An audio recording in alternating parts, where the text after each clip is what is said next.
strangers to scandal. Opie and Anthony on satellite radio. Host Anthony Cumia and Greg Opie here. Controversial team. Comment. profanity linked Opie and Anthony. Opie and Anthony apologizing for yet another raunchy gag. The Opie and Anthony show. Is this the last straw for the raunchy radio duo? We gotta completely take down regular radio. We gotta fucking just destroy it.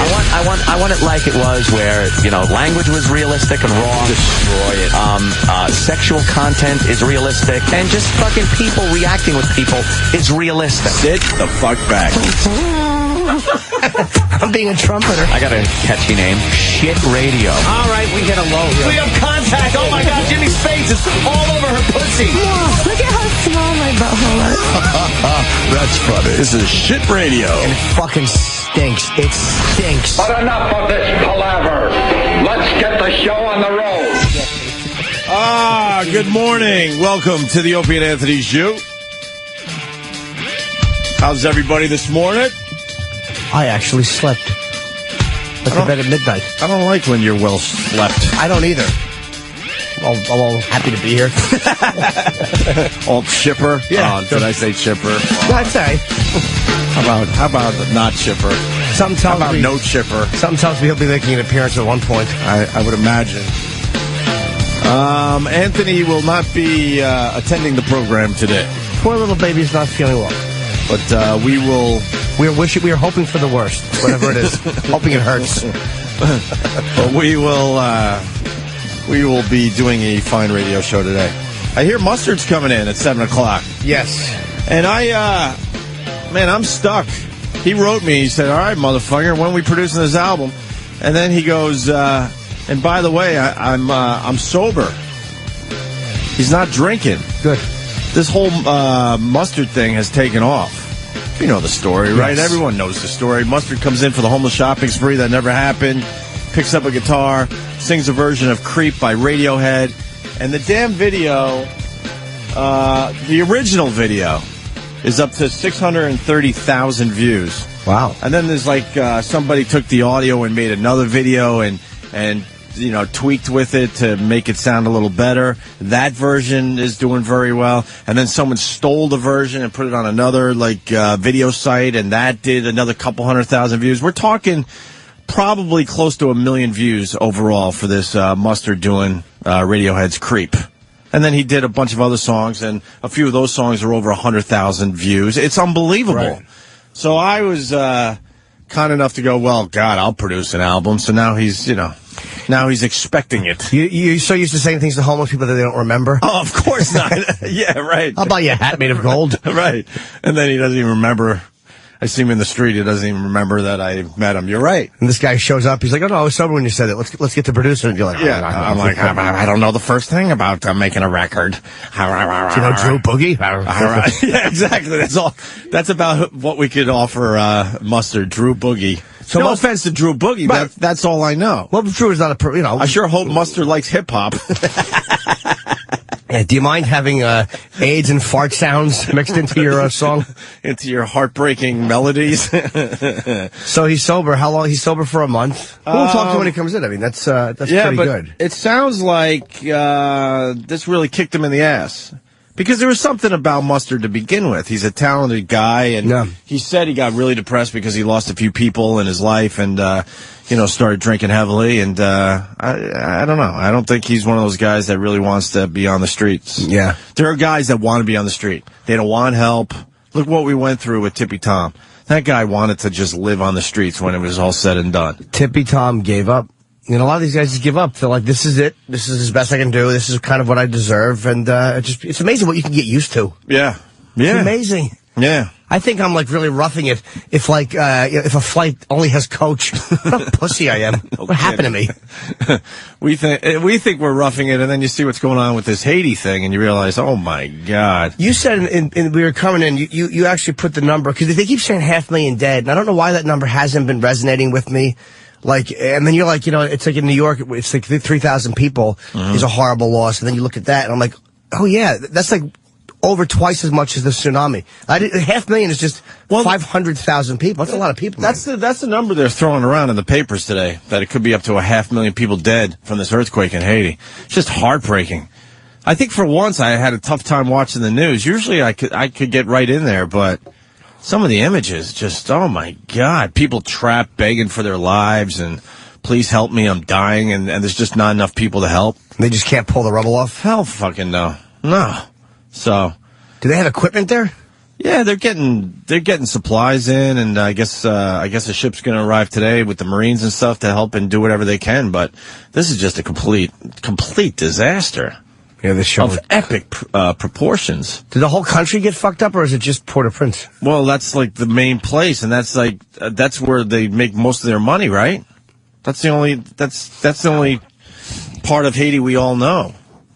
Unless you're from there or have relatives or whatever, blah, blah, blah, blah, blah. But, yeah, I mean, it's going to hurt their tourism and everything else. So. Do they do a lot of tourism, though? I mean, I don't think Haiti does that well in tourism. No, I don't think they do that great, but people do go there. I guarantee you at least they're going to get rebuilt now. I mean, there's no plus side of it, but they will get, at least they'll have, the money will be put in there and they'll get something. Well, those places are really tough to rebuild because these, this is did I say hurricane earlier? This earthquake, okay. But a lot of hurricanes take out these freaking islands. I was just down in, Atlantis, in the Bahamas, and the locals, they just talk about, they live their lives in between, hurricanes that just completely wipe out the island, and then they got to rebuild, and you can't really rebuild. I guess, and the problem is you kind of just patch it back together. Can you put in stuff that doesn't? Because a 7 there is probably like a 10 here. Oh, easily. Because the structures are not easily. They're not San Francisco built structures. No, they don't got that much money coming in where they could, build their houses and whatnot stronger. So They're in deep shit. They're in deep shit. Absolutely. But it is so much easier when it's not you. It's really like meeting like 500,000 fucking people. 200,000 people for some reason seem like more to me because the number sounds like more than 500,000. Right.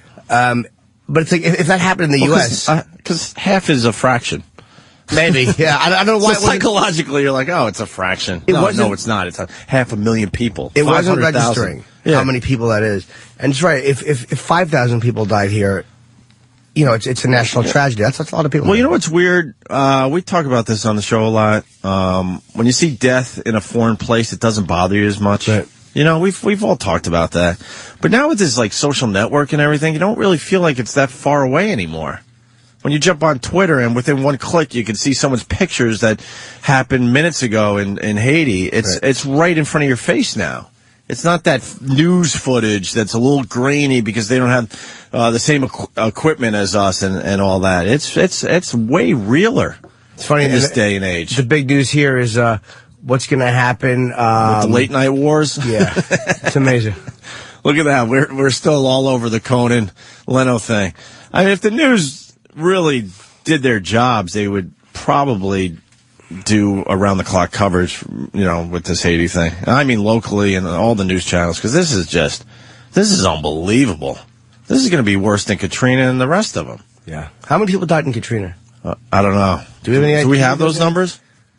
That's a very good question. I don't know. Even that wasn't as hard because it wasn't like New York or Jersey. It was bad because it was the U.S. Right. So you felt it because I've been in New Orleans. You've been in New Orleans. Right. The farther it is away from you, the less impact you feel. I think it's more the richer the people that die in the tragedy, the more tragic in a lot of people's stupid brains. You know what though? But when it happens in California and the California wildfires, I kind of look at the way I do Katrina. It's like I feel it. I'm like, wow, that sucks and that's terrible. Mm-hmm. And they're Americans, but it's easier for me because it's not my area. I root for fire. Yeah, I'm a big fan of fire. I don't like fire at all. I'm a big fan of fire. When people start building their fucking multi-million-dollar homes and stuff in these really nice areas that I want to hike in, and then they put up fences and you can't walk on their land anymore. And when that fire kind of sweeps through, part of me's like, you weren't supposed to be there to begin with. You know how mad at you they'd be if like all that was happening and you were standing outside with I'm a fan of fire on a sign. Right. You know how annoyed they'd be with you? Hey, you just gave me an idea for a video. 1,800 people about in Katrina, which is no. I thought it was more than that. Only 1,800 people died in New Orleans? I thought it was more than that too, but come on, that number has to be way higher than that. No, guess not. That's the first answer. Wow. All right, let's say hi to Eric in New Jersey. Eric. Hey, to put it into proportion for you, imagine 9/11 happening for 166 straight days. That's a million people. Wow. What's worse, 9/11 or an earthquake in Haiti? I mean, it's hard to I would bet a lot of people would say 9/11. I would guess a lot of people would say that. Yeah, and why would they say that? That's a good question today. They would say, their argument would be because it was not an act of God or an act of nature. It was an act of whatever, and it was a targeted, purposeful. I mean, the motives they would argue. But right. Obviously, 500,000 people dead is worse. Absolutely. Let me say hi to Jim in New Hampshire. Jim. Good morning, boys. Hey, hello, man. Jim. Hey, I just heard you guys talking about the earthquake in Haiti, and first I've heard of it, so I switched over to X130, the POTUS political station, and they were talking about the late-night stuff. Oh, really? Yeah, they didn't even talk about it. I was like, what the hell? They're right about late night. I'm sure they've covered it before. Yeah, I'm cool. Punch it out. All right, thank you, sir. What is the latest on Jay Leno and Conan O'Brien? And there's rumors now Jay Leno's going to leave NBC because he feels like he was mistreated. And I didn't hear that. It's all over the place. As just the dumb rumor mill. Yeah, because he feels like he's looking like an idiot, like he's forcing Conan out and all that. So. And man, people are really taking sides. It's on amazing. Twitter, on Facebook. People are yelling at me on Twitter, going, "How could you support Jay Leno? Conan got fucked." And then they got that Conan. Yeah, there it is. What is that? Yeah, I'm with Coco. That people are putting on their Facebook and on their Twitter, and it's basically a black and white picture of Conan O'Brien in front of an American flag, and his hair and the word Coco is in bright orange. The fact that people are actually taking sides in what is just a botched management decision, right, is mind-boggling to me. Yeah. That anybody cares that much. They're both going to be very fine. And they're yelling at me on Twitter, and I'm like, look, Jay Leno had us on his show. Jimmy's part of the Jay Leno show, a big part at this point. Yeah, I'm supporting Leno. And I don't know Conan, so I can't. And I think Conan got fucked as well, and I hear he's a great guy, and of course he knows what he's doing with his late night show. Unfortunately, the ratings weren't kind to him, for the first 7 months. But yeah, I'm supporting Leno. He didn't have enough time. Look, if you gave Conan, I think it took Jay like 3 years to get the ratings, and then he kept them for like 6. I think he was number one for 16 years. But he didn't get fucked as bad as Leno, because Leno, in the middle of being number one, was told, we're replacing you in 5 years, because if we don't, Conan's going to leave now. Any of you out there, picture succeeding at your job, the best you can't do any better, and your boss comes and says, in 5 years, we're replacing you, and then name a guy behind you who's good, but not as good at your job as you are. And then for 5 years, instead of bitching and moaning, you do your job, and you're still the best at it. And then the boss does it anyway. Right. And replaces you. It's like the anger that's got to bring out. Mm-hmm. So if Conan would have come in and let's just say was tying Letterman or beating him by a little bit, they probably wouldn't do this. But they can't. What if Conan doesn't beat Letterman? Right. He might, but he might not. You don't know. What are they supposed to do? And Letterman's kicking his ass. Yeah, I mean, Dave is what were you saying? By 2 million people or something? Yeah, I think I don't know if it's every night, but he's beating by 2 million people, and it's not even close. Don't forget too. Letterman had a big bump with the whole cheating thing. Sure, he's had some stuff happen to him. Sarah Palin trying to get him, knocked off the air. But people that are siding against Leno, if you don't like Leno, that's one thing. But it's people who think that Jay made a decision and changed his mind. That's just not what happened. Right. It's not what happened. Hey, Mike in PA's got a nice stat for everybody. Mike, what's going on? Hey, I was watching a commentary last night, and they were saying that proportionally in the United States, what happened in Haiti would be like if we had 3 million people killed in one day. Wow. I mean, as far as many people that live there? Yeah, per capita, 500,000 of them being wiped out in a day is the equivalent of 3 million of us getting wiped out in a day. Jesus. Wow. So what percentage of the people of Haiti, dude, will be dead from this? You're the math guy. I have no clue. If there was a million, I could tell you. But as far as what percentage, how does that? There's 300 million Americans, so 3 million is 1/100th, right? Yeah, 1%. 1% of the population, right? So maybe there's 50 million Haitians. So all right, yeah. So wait. Now you confuse me. All right, so they're saying 1%. Which is 5 3 million. million, so 500,000. If that's 1%, would be okay. How many people are in Haiti? No, it can't be fit. Maybe not. No, 5. No, it's not 5 million either. Oh, it's too early for math, Jimmy. I don't know. What's wrong with you? I used to take math. Oh, 10 million? I was off by 40 million people. I'm an idiot. Because I started doing the math. I'm like, there's no way there's 50 million people in Haiti. And that's when I gave up on the equation. 9,780,000. Just under 10 million in Haiti. Can somebody, here's this. 500,000 people is what percent of that? Do you know how to make that equation, Danny? I don't know how to find out what a percentage is. Of 10 million? Yeah. That would be 5% is 50%. It's either 2% or 20%. 50% of 1 million, 5%. That's 5% of the population, I think. Wait, it would be 20%, right? Help me. I don't know what the fuck I'm doing with math. You're killing me. Dude, I'm just throwing out numbers, hoping one of them is close. I think it's 20%. If you go with 10 million, Danny's probably going to do the exact equation, but I would say... You might be right. I would say just under 20%. Yeah, that is, right? It's about 19.5%. 19 and change. Okay, so 19% of the United States population, say there's 300 million people, is almost 60 million people. Yeah. So that guy was wrong. Like, the equivalent, if I don't know how that works out, what that guy said. It's a lot of people. I'm quoting that guy. He's some fucking just guy that woke up 10 minutes ago and his balls are stuck to his leg. But I'm quoting him like he's the census guy for the fucking planet. He's got sperm flakes on his belly and we're listening to him. Exactly. He's got one sock on and he wiped cum off with the other one. But I'm like, well, the leader of the world called and said, I'm an idiot. Yeah, everyone's calling now. It's 20%. All right. Okay. But I was going by what that man said. Right. So that's my fault. Well, that man had his facts wrong. Yeah, but he sounded confident. Sure. Let's say hi to Jason in a little city known as Cleveland.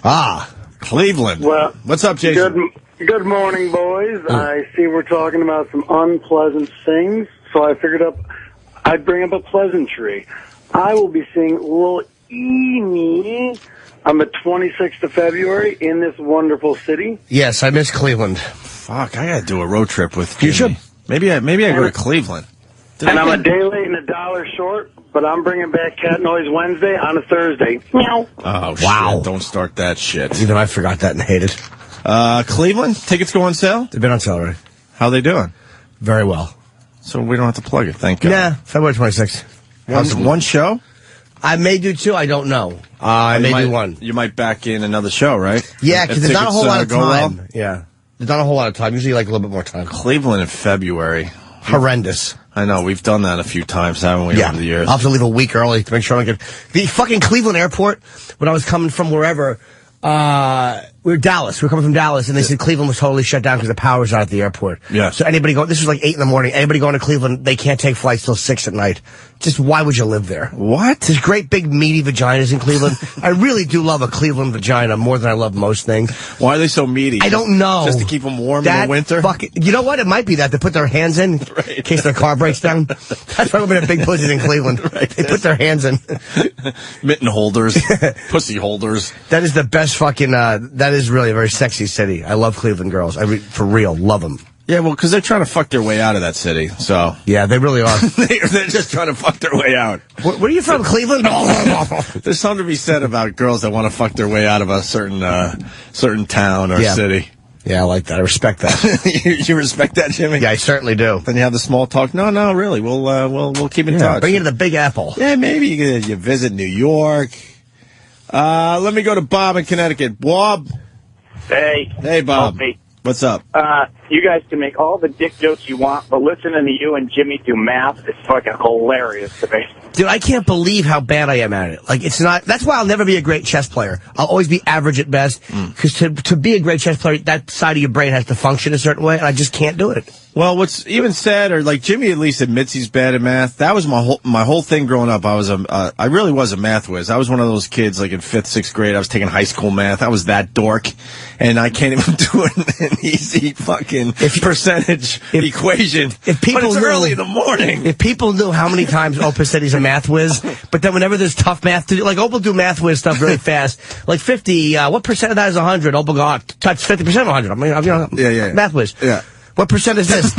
Danny, Google. I just couldn't figure it out. I gave up on that side of my brain a while ago, though. That side doesn't work anymore. Unfortunately, I was never good at English and speaking, and that's what I do for a living. I was really supposed to be, for real, I was supposed to be like a doctor or a scientist. My English skills and all that were always horrendous. So what am I doing?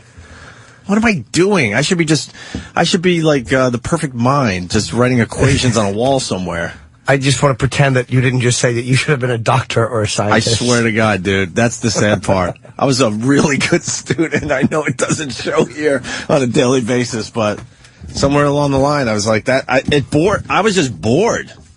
I was bored at how easy it came to me that I went with this, which was way more challenging. And I'm still trying to figure it out many, many years later. I should just go back to math. Oh, now they're saying that we're way off. Bernie in Ohio. Bernie. Hey, Opie. What's up, Bernie? Comedian Jim Norton. Hello, sir. All right. Let's see. If you got 10 million people and 1 million would have died, that would be 10%. Because 10 times 1 is 10. Right. So if you take half of 1 million... 5%. That would be 5%. I said 5%. Did you say 5%? You did say that. I did, thank you. But you didn't stand on it. I wavered, sir. I was nervous. So then if it's 5%, then that other guy, is he close to right, sir? He said... Don't know. Wait, he said 3 million. No, he was down to 3 million. How many are in the... He was telling you 300 million. That's probably way off also. Yeah. In the U.S.? How many are in the U.S.? I couldn't even tell you. I don't know if there's a billion or what. A billion? No. There's not a billion people in the United States. There's a billion Chinese. The Chinese got that type of number, not us.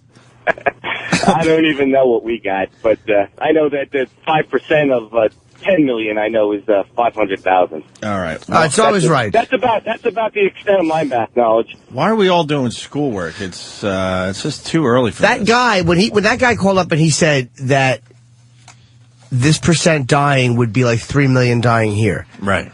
You wanted to just get a perspective on what he meant, because that's a lot of 3 million. 3 million Americans killed in something. 3 million into 300 million would be 1%. Yeah. Right? Yeah. 1%. So was I right? The Haiti thing is 5%. Yeah, I fucked up. I did the math backwards. I divided the wrong number into the wrong number. It should have been the other way around. I wanted to see if people understand the stupidity that's happening in this room. There's fucking 3 computers here. Yeah, it's not even just we're sitting here with just our brains. No. We got computers and fucking... I'm a high school dropout. I'm the last person you people should be asking to do math equations at 6:30 in the morning. It was the fact that Danny picked up his phone like, problem solved, help has arrived. He picked up, and I looked at him and I'm so easily fucking, I'm such a gullible dope. Blue Healer writes, Eastside Dave says he hit a hole-in-one and Opie claims he's a math wizard. 202 has some talented motherfuckers. Well, that's a willful boy in Jersey. Pretty accurate. Opie's SAT scores 900 in math, 10 in verbal.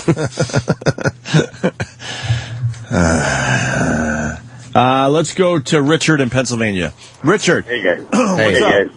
How you doing? Hello. Pretty good. Hey, what is the size of the island? I know it can't be bigger than Maryland. I mean, it's a small little state for 10 million people.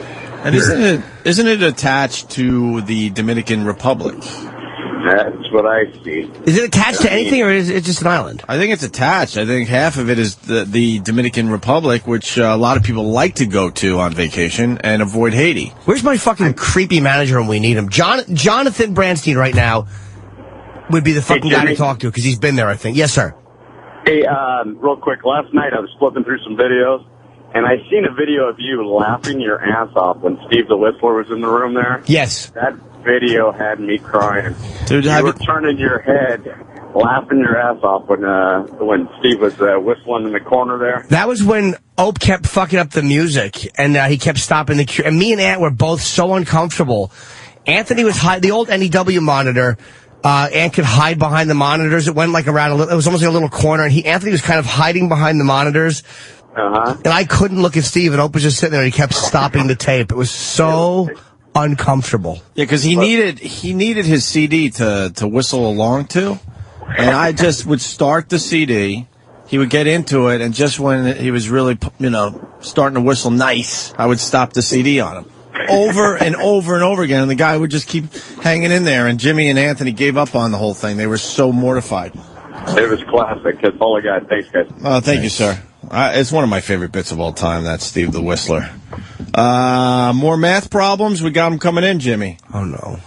Opie is 100% correct. Haiti is the other half of the Dominican Republic. So, okay, what a weird piece of land that is, because a lot of people love the Dominican Republic as far as vacationing and such, and Haiti not so much. Where do they go in the Dominican Republic to beaches? Vacation? And then I think they got some like rainforest type shit. You could do some of that zip lining, I think.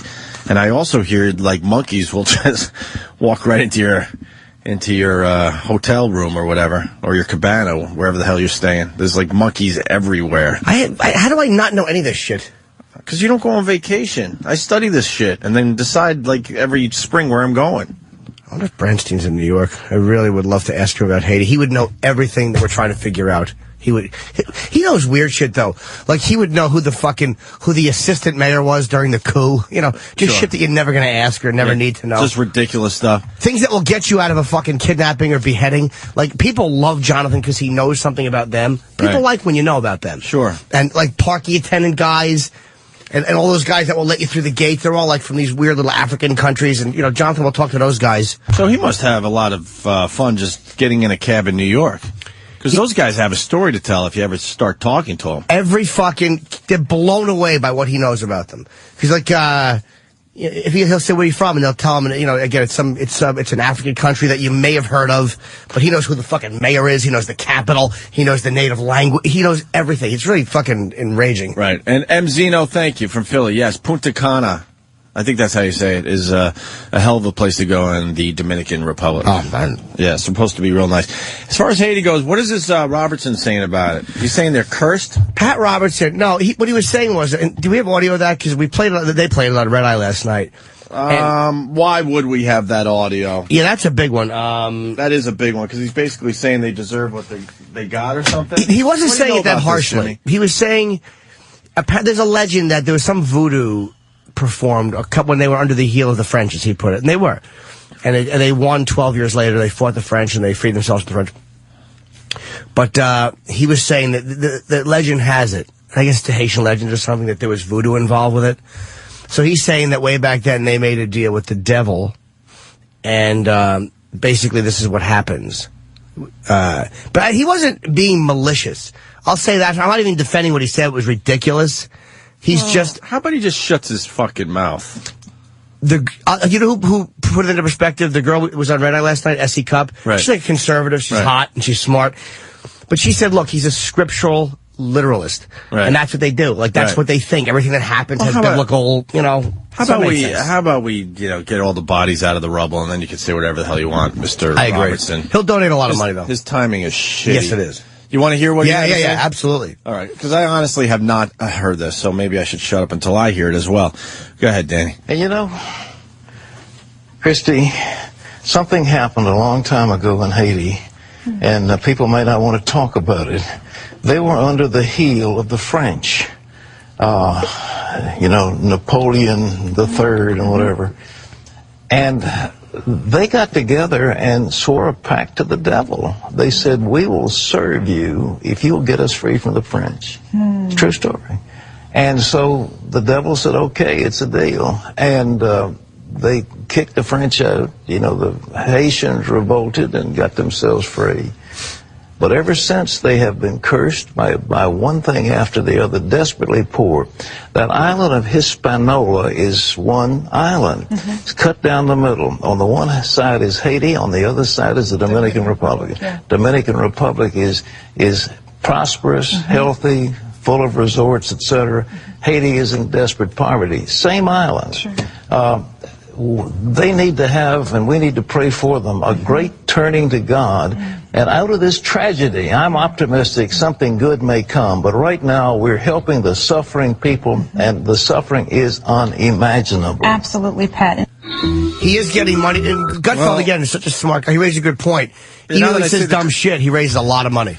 Yeah, I mean, there's a number right on the screen as he's talking how to donate to the cause. But, yeah, that is...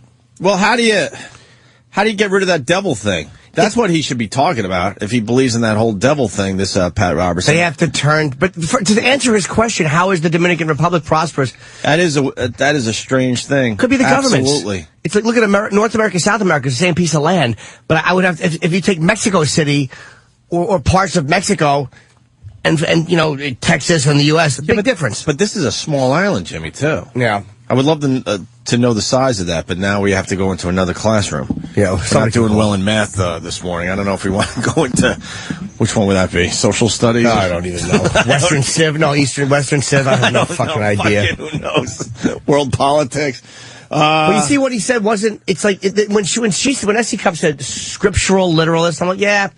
It's hard to even get mad at the guy. That's just what he does. He's an old guy who believes in the scriptures word for word. If you make a deal with the devil, how do you get rid of the deal? I was wondering. How do you break your contract? How do you contact them? Yeah. And is there small talk? Yeah. That's what he should be talking about. Or are they fucked forever? Yeah. For real. I want to know. No, apparently the devil honors his contracts for like certain people. Thank you. Oh. Yeah, the devil's more honorable. Yes, he is. We know that, right, Jimmy? Yes, we do. Are you sad today? No. All right, good. Greg in D.C. Hey, Greg. Good morning, boys. Hi. How are you today? Pretty good. And I also wanted to say hello to Chip Jefferson. You don't get a lot of love on the show, Chip. We love you out here. It's Chip Chipperson, stupid. Don't say my name wrong. I apologize, Chipperson. Sorry. Anyway, if you guys don't mind, I can be your homeschool teacher today. I teach math and science in a Catholic school, so I can answer all these questions for you. Wow. That means you work with Haitian kids, too, I'm reading. 95% of the kids in my school are Caribbean or African, and we have about 10% of the kids in any class are Haitian. Do you speak any Creole? Creole, they speak Creole. Yeah. I don't. I know I worked with the guy Philippe and Lionel. They were Haitians. When I started comedy, like in '87. No, I'm sorry. I started in 1990. I worked with these guys like '89. Get Bobo and Caca. Am I saying that right? I don't know any of the curse words. Okay, that's a nasty one. Oh, really? Is it good? Yeah, they would always teach you the Haitian dirty words. No, get Bobo and Caca. It was something about pile of shit. I fucking forget. They were really funny guys, though, man. They were really fucking funny guys. Oh, yeah, no, it's great. The families, the Haitian families are all, I mean, they are so loving and happy, and no matter how bad things are, they typically still try to see the happy, fun side of things. And just a real quick aside, I went to a funeral once for one of the Haitian members of our community, and everybody was drinking at 10 o'clock in the morning. What do they drink? Everybody was laughing and having a great time and just having a wonderful time at a funeral. Yeah, what do they drink? It's a good question. What's their drink? Oh, my God, they've got the best rum. It's called 4-star or 5-star, but in Haitian, it's Barbacoa. It is the greatest rum you've ever had. So how would you answer Pat Robertson's, why is Dominican Republic doing well and Haiti not? Okay, Dominican Republic speaks Spanish, Haiti speaks Creole. In the Dominican Republic, they had a lot of ties with Cuba. So they still had a lot of the wealth that was associated with that originally. There's a lot of people who are on the Haitian side. There's just a lot of corruption in the government. There always has been. There are millions of people who live in slums. And if you're looking at how many people in Haiti are part of this compared to the United States, it's actually more like 17.5 million people in the United States would have to have had this problem. We would have had to have had an earthquake that affected the United States from Tennessee over to the East Coast for us to understand how much of that island was affected. But most of the problem in Haiti is because, and I know you guys have talked about this, the little shanty towns, the fact that people are pushed so close together and living in such slums and such awful areas that they're never going to see help. Is there poverty? Is it anything like what we've seen in India and Slumdog Millionaire, or is it not that bad? Yes, no, it is that bad. Wow. They have parts of Haiti that are ruled simply by gangs. The government doesn't go there. The police don't go there. Nobody goes there. There are areas that are literally 2 square miles that are run by 10 gangs. It's disgusting, and you can't get around it. There's no way to fix it because it's been going on for so long. As far as Pat Robertson is saying with voodoo, voodoo is something that they've practiced there for hundreds of years. They didn't make a pact with the devil, but, Pat Robertson's an idiot. But there are people there who still practice voodoo. It's something they do. But we have people who practice voodoo here. And they're some of the same people who speak Creole down in Louisiana and those areas. Wow. It's part of it's not what everyone says voodoo is. Voodoo is more of a way to get through something. But the same people who practice voodoo believe in God. Now, the Archbishop of Haiti was killed. When? In this, Oh, in this, earthquake. Oh, okay. So, is this a game changer for Haiti, you think? Or do they go right back to where they were before the earthquake eventually? Honestly, the people that I've talked to, the people who have family there, they don't think that it's going to be able to change even with something as simple as this. Because first, you have to get bigger. Haitians can't go to the Dominican Republic because Dominicans hate Haitians. But aren't they? Hold on. But they're the same people, basically, right? No. What's the main difference? Is it a religious difference? It's a religious difference. It's a background. What are the two religions? They don't even speak the same language. Okay, they don't speak the same language, even though they're on the same island. But what are the two religions we're talking about here? We're talking about Catholicism. It's almost like being Irish and being, I'm trying to think of the two warring Irish, and I'm drawing a complete blank. A Protestant and Protestant and Catholics. Right. There's not really a big difference. They both believe in the same God and everything that has to do with that God. There's just a minor tweaking, and it's the same thing. Yeah, we got to get rid of that minor tweaking. It's fucking up a lot of things. There's not a huge difference between Protestants and Catholics. Right. And on the island of Haiti, the people who have lived there as long as they have, the Dominicans were never ruled by the French. The Dominicans were never treated like the French treated the Haitians. The Dominicans were never brought down and made subservient like the French made the Haitians. The Haitians fought back, kicked the French out, and had no form of government, no real centralized government. The United States didn't step in to try to fix it, and so the Haitians became what they are, which is a group of people who, the people who are really dirt poor are ruled by whoever's near them. The people who have money live near the capital. The other thing is, and I'm not sure if you guys have talked about this yet this morning, is that island is located right next to what is called the Caribbean, I believe it's the Caribbean Shelf, but it is one of the tectonic plates.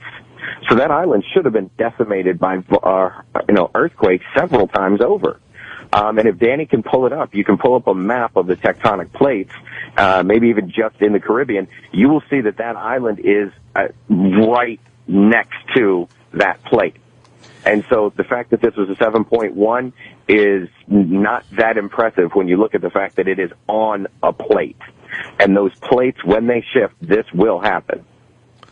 We'll just lose the whole island? We're not going to lose the island. We're going to lose everybody on the island. Sure. Because these islands those islands are not built for hurricanes. Right. Even though, and if you can get that map up, you'll see that the islands are so close to these plates. These islands are moving. They're only moving inches, even centimeters a year. But there are islands that are closer to other plates, like in Africa. Greece, in the next 100,000 years, is going to be part of Africa because of the movement of the tectonic plates. Let me ask you a question. When they shift, right, when an earthquake happens, that's when the plates kind of snap back like a rubber band? Yeah, they're rubbing. Well, no, it's not that it depends. I mean, if you're talking about subdivication, where it goes under a plate and it causes mountains, like India. The Himalayas are because India crashed into Asia, and it continues to crash into Asia at a rate of almost an inch every 6 years. The Himalayas are rising because of the tectonic movements. So it depends on which type of movement you're talking about. But go ahead, Jimmy. I'm sorry. So what happened? So that's what I'm trying to ask you is how much did they move for this to happen? Just for an earthquake, it could be as simple as a hiccup. It could be as simple as just a little bit of movement for everything around it. You know, if this tectonic plate movement had happened out in the Pacific, we would have had a tsunami. So it all depends on where it is, and what type of movement there was. What type of earthquake we're getting. But again, for this particular earthquake that we had over by Haiti, it was most likely just as simple. It wasn't things snapping apart. They were coming together. If they had come apart, we would have seen lava, we would have seen volcanic activity or something like that. So it was the plates rubbing against each other right here. And it was just a very small, very short movement of plates rubbing against each other that created that earthquake. What's the American plate and the Caribbean plate, right? It's the Caribbean plate. I'm watching the news. I'm watching the news. I wanted to just say it. They're talking about the American plate and the Caribbean plate. Yeah. And I think the Caribbean plate would be much tastier than the American plate. What do you think? Hey, well, you guys have microphones. You guys are the smart ones here. Hey, Greg, a lot of knowledge. Thank you. I appreciate that. And wow, yeah, a lot of people saying Haiti's 100% corrupt and Dominican Republic is like 100% tourism. So very, very different. Not many people go to Haiti on vacation. No, they don't like white people. Haitians don't? That Haitians don't like white people. It's that the poor, the really disgusting areas that are run by the gangs, they're not real fans of Caucasians, and they will kill you. Now, in the good areas, near the capital, near Port-au-Prince, and a few other places, they're fine. What people are really worrying about, and what the families I've spoken to are worried about, is that in these really poor areas that are run by gangs, it's going to be like Africa. It's going to be like some of the other areas that have had devastation happen, where we send aid, and the aid is immediately gobbled up by the gangs. And then they sell them, or they try to make more money off of this. And it's going to be tough. Sure. Kind of like in Somalia? Yes. 100%. Right on. Hey, well, thanks a lot, man. Yeah, Greg, thank you. I appreciate the phone call. You're welcome, guys. Have a good morning. All right. And sorry for the people writing Z. What can I tell you? It's a huge fucking story. Yeah, who's bored by this? It's like it is kind of interesting as what's going on. I honestly have no fucking knowledge about Haiti. Yeah, I enjoyed that phone call, actually. Got some knowledge out. Let's say hi to Jeff in Texas. Jeff. What's up, boys? Hey, brother. Hey, man, look, let me preface what I'm fixing to say by saying first that, this is a big time deal, a huge tragedy, and I think everybody's hearts go over there, but, 2 years ago, Hurricane Ike, comes through down here in the Golden Triangle of Texas, and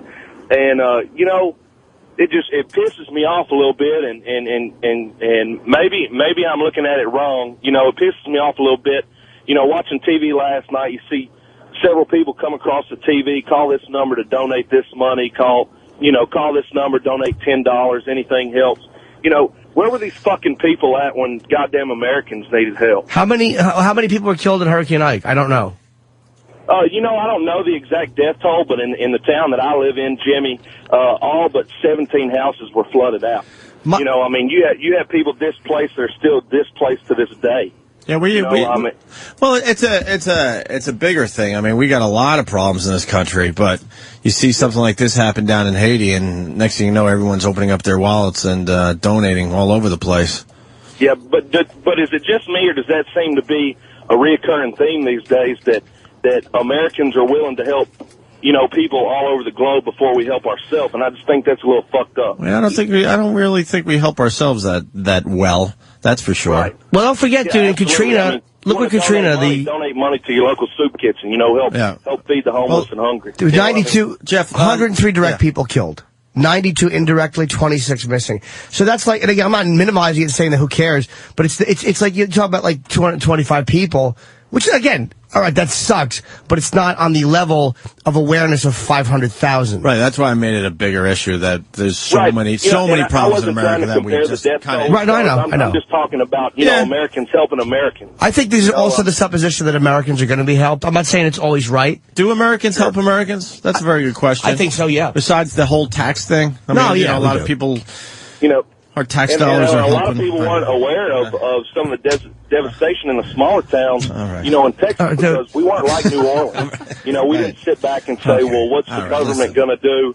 Where's my... You only lost 200 people. We didn't do that. We came back in, we busted our ass, and Calm down, sir. Yeah, well, I mean, it just, I think we should be helping Americans a lot more. We understand that you think that, and you're not wrong. But you're not wrong, sir. You're not wrong. We should help Americans. But when you look at Katrina and the way Houston took in the Katrina victims and the way the public itself, the government was horrendous with Katrina. They did a terrible fucking job. Sure. But the Americans did nothing but a comic relief. There was 100 charities for Katrina. So American citizens absolutely help American citizens. Okay. I see your point. I mean, all right. I agree with that to a certain extent. But I don't know. Anyway, all right. Take care, man. Okay, Jeff. Thank you. He's all heated. All right, let's go to. We're heading toward our first break. We're gonna have Mustard in here, and we got Nick DiPaolo stopping by. We're gonna have a good show today. Nastasha from Brooklyn. What do you got, Nastasha? Hi guys. Good morning. Good morning. Calling.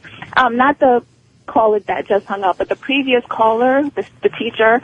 He gave you guys a lot of info, but a few things that he said weren't necessarily accurate. As far as Haitians don't necessarily hate Caucasians, that's not true. I'm born here. My mom's been here since she was elementary school age.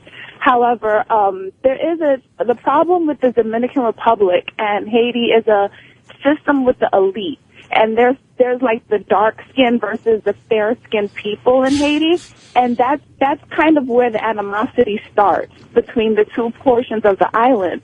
Is that you have these people who are dark complexion, considered the Africans, who are forced to work, whereas the fairer complexion Haitians were usually treated a little better and things like that. And with regard to Haiti, there is a lot of corruption. If you look back the past maybe 65 years of government control, you start out with Papa Doc and Baby Doc, who basically declared themselves as rulers for life and forced out all of the educated professionals of the island, all the teachers, all the doctors, all the educators gone, because you have these people in the streets killing everyone, where they're putting, criminals in charge and making regular educated citizens afraid to just live.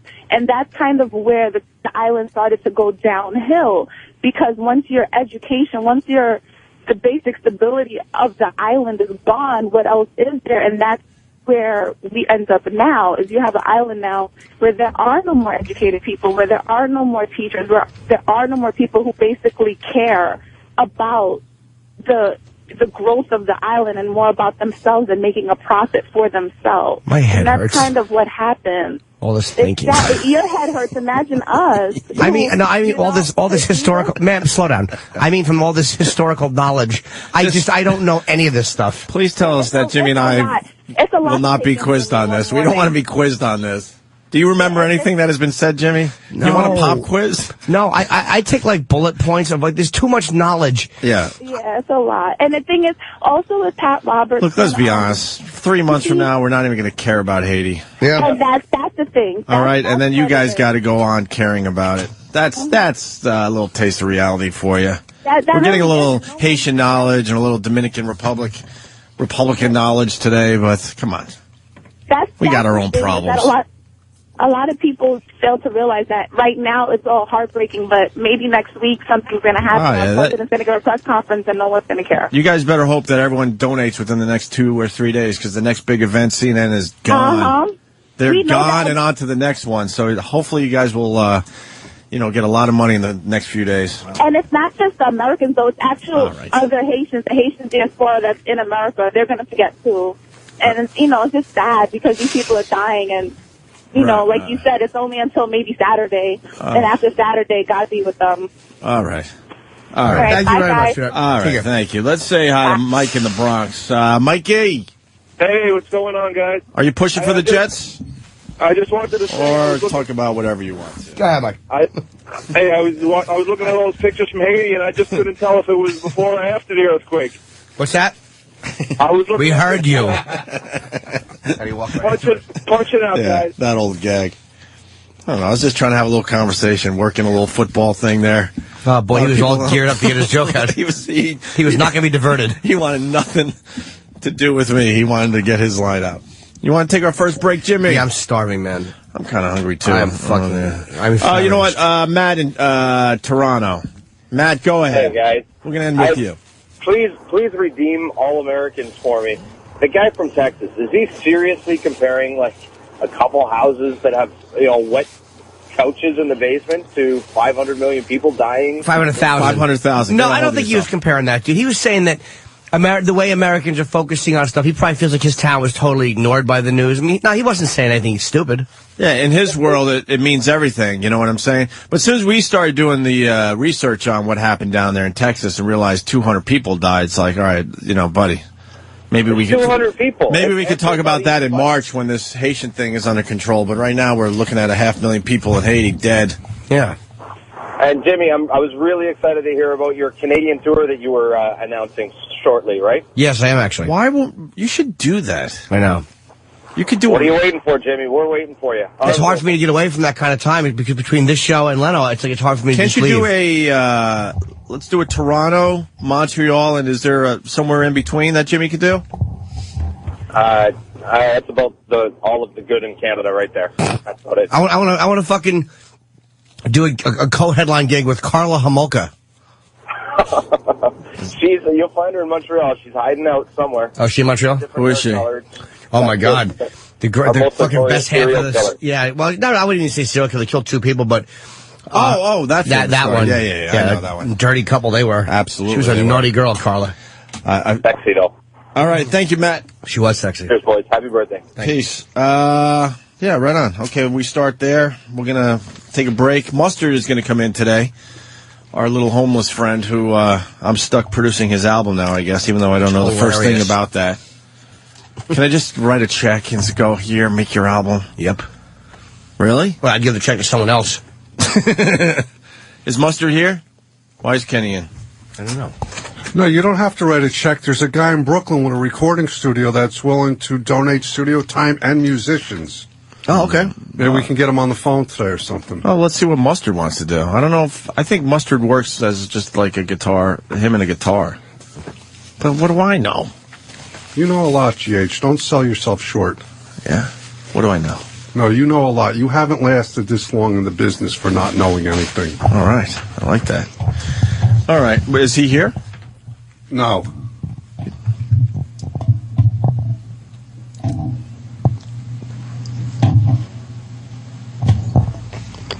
Okay.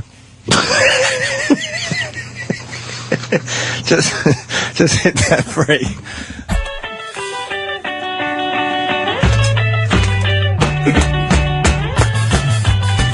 Check it out, the Opie and Anthony Show, starring Jim Norton today. We got Nick DiPaolo coming in, and our homeless friend Mustard is back.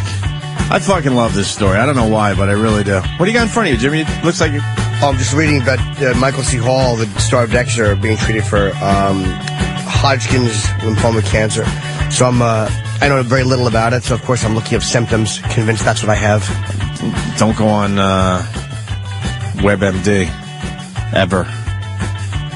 They'll have you convinced you have cancer within 2 clicks. Some of the symptoms are just so obvious. Do you ever sweat? Oh my God, yeah, I do. Are you tired? Yeah. Yes, I have tiredness. Oh my God, have you lost your appetite? Well, no. Yeah, there's always one that, You're like, all right, thank God. Mustard. How do we do this Mustard thing? This is a great little story. Yes. I know we don't like great little stories on this show. We hate them.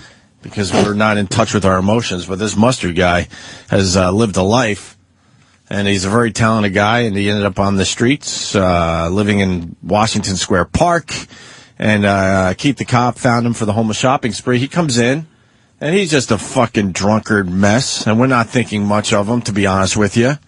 And we find out that he knows how to, play a guitar, so we find a guitar. And this is so frustrating as far as the videos online. We gave him a Taylor, which is sitting in the studio once again today. How much is this guitar? Like a couple thousand? Oh yeah, easy. It's Easy, probably about 2,000-3,000. Yeah. Everybody doesn't want to acknowledge that the guy playing the guitar is a complete homeless mess. They're like, he's not homeless. If he's homeless, how could he afford a Taylor guitar? I think my dad is actually guilty of the same thing. Like he was like, why is he playing? I'm like, Dad, do you understand that he's in a radio complex? Like, there's gonna be a guitar hanging around somewhere. I mean, the logic of some people frustrates the hell out of me. It's like you can't figure it out yourself why he might have a Taylor guitar in his hands. They're broadcasting from a radio facility. I mean, obviously, most people out there have never seen these studios before, but I mean, they have Taylor guitars just hanging up on the wall. Yeah, signed $2,000 guitars. And I'm not talking about the people that are just fucking around and going, "Oh, look at the Taylor guitar." It's the people that really believe that the guy isn't homeless because he's playing a Taylor guitar. It's like, just go away. So anyway, he picks up the guitar. And, I wanted to control everything. So he starts playing and I go, whoa, what are you going to play? And he goes, don't worry about it. I got this. And he, does a version of, Radiohead's Creep that it is just blown up around the world. What's wrong, Jimmy? I was looking at Haiti. Oh no, it's just amazing, right? It's flat. The showing footage of the ghettos, it's fucking flat. It's like all the houses are it's like fucking flatland. Yeah, that's how they build stuff. Sucks. No, I mean after the earthquake, it's like it's knocked everything down in this. The footage I was showing. It's that easy in these small Caribbean And there was islands. a little kid walking around barefoot. They all walk around barefoot. And I'm like, you're walking through a dump barefoot. Well, I've seen worse. But just the idea of that, I don't like to walk through the street here barefoot. Right. I won't do it. Well, when we lose when we lose power in New York City, we all cry like bitches. Yeah. We don't know what to do with ourselves. Where's everybody shitting and pissing there? It's right in the street, Jimmy. Come on. Fuck. They should organize and at least have a shit pile. You have to. A pile where you're allowed to shit. And that's it. So Mustard plays this this version of Creep, and we put the video online. And for the most part, it just went word of mouth. I mean, it got picked up by a bunch of websites, but in general, it's just a word of mouth thing. And people are enjoying this video all over the fucking world. I get comments on my YouTube channel from languages I've never seen before. Some I can figure out, but others I'm like, what the fuck is that? And where do you get that keyboard so you could even type that? You know? Yeah. Sorry. Look at the TV. Jesus. It's just flattened people. Yeah, they'll be all right. The ones that survive, they'll be all right. All right, so Mustard, I'm back. The human spirit, they'll be all right. I just went away. I was looking at a flattened building. Yeah, no, it's that's what happens down there. So then Mustard plays some other songs, and every song we put online, people are just eating up. And I told Mustard that I need to help him produce an album, so it's going down. We just got to figure it out. I think we got a guy in Brooklyn that's going to give us studio time, which is very, very nice of him. And we just got to figure out. I don't know the first thing about this shit. That's the problem. But I know I just got to help this guy. I don't know why. It's the needy, the side of me that just helps people. That is ridiculous. That most people don't know about, which is nice. But what do we do? I don't know. Do we do a 5-6 song fucking CD, and then where do we put it so the Mustard guy can make some money off it? iTunes. Just iTune it? Sure. And that's it? Well, I mean, that's the way to do it. It's the easiest way, because you can just go grab it. All right, cool. Do I get a piece of the action? I would take 80%. I'd give Mustard 20? Not even. After taxes. Well, let's bring Mustard in. Let's rob him blind. Homeless Mustard making, I think, his third appearance on the radio show. Yes. He helped us out right before vacation, so we haven't seen him in almost a month now. There he is. Mustard. Yeah. Hey. What's up, brother? Hello. I did write you back, by the way. I mean, for a homeless guy, he's pretty connected. I mean, he's got a Facebook, a MySpace. He's got an email they love address. me on Facebook, man. They love me on Facebook. Yeah. Where do you check your email? At the library? Apple Store, mostly. No, the librarians have gotten really uptight about it because I can't get a library card because I don't have an address. Right. Without an address, you can't get a library card. So you go and you ask for a guest pass, and a guest pass is for someone who's visiting, right? And so they'll give you a guest pass the first couple times, but then they start to see you more than once or twice, and they go, "No, you can't have a guest pass anymore." So the libraries in my neighborhood will no longer give me a guest pass. Wait, really? It's that hard to get a library card? I know, right? Why? Because you need an address. That's a loophole. They just don't want homeless people in their libraries. Basically. Hanging around and sleeping and, sweating up the joint. How's the Apple Store? They're pretty cool, right? Sometimes. Some of the Apple people, as we call them, the Apple people. Some of them are cool. Some of them love it. They think we're groovy as shit, and they're like, well, whatever, do what you want to do. Every once in a while, you have some uptight prick come over and go, there's a 20-minute limit. There's a 20-minute. You have to go now. So we'll go upstairs and play the kiddie video games. But the one on there's one on Prince Street.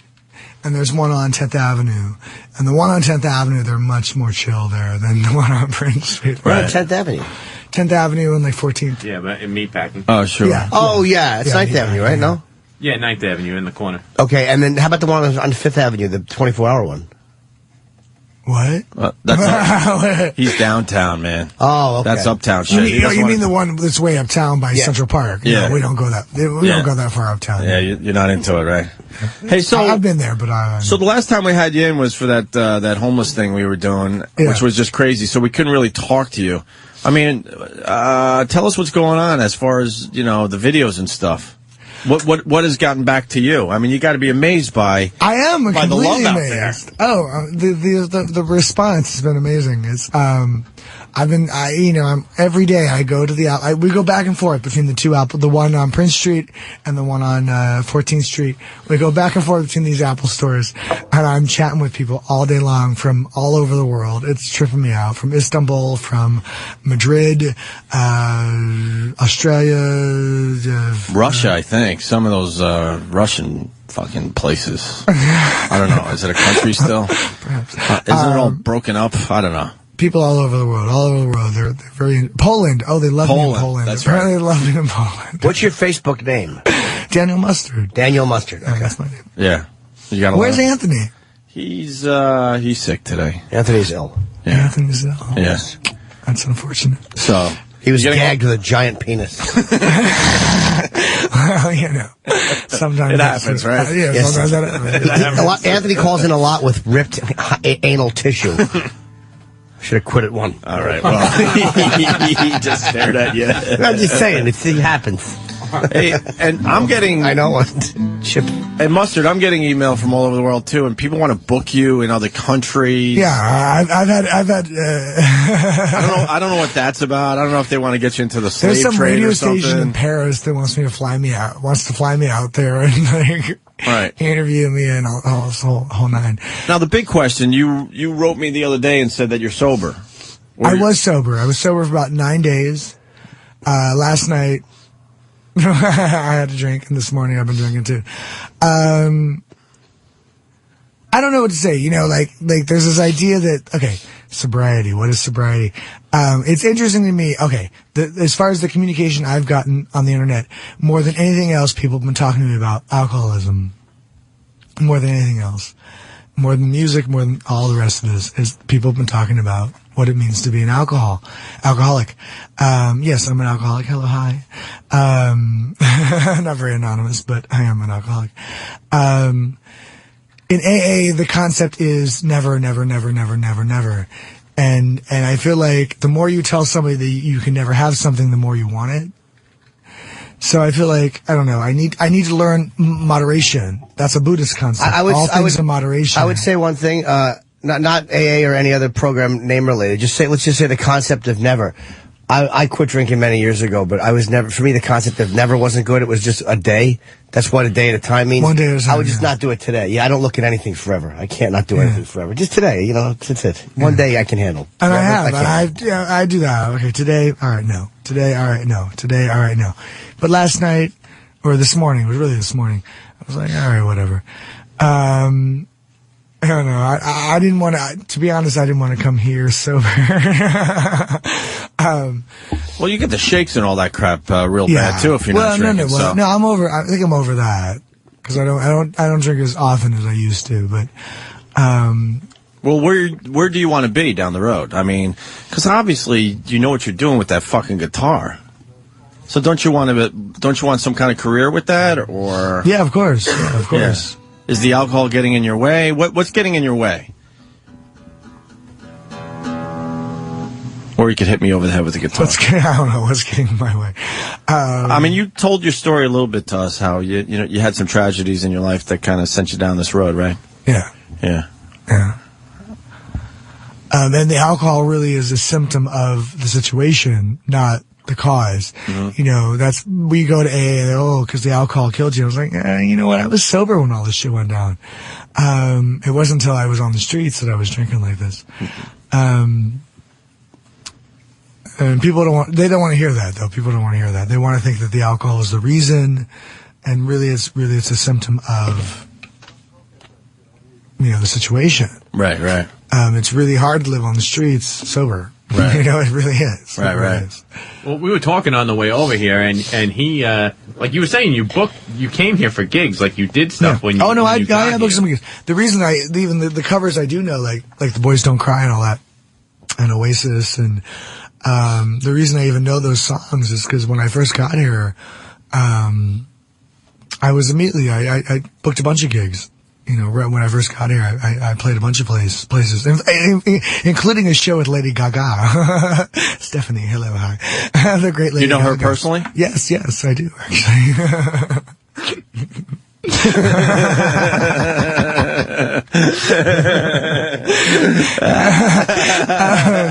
Yes, I do.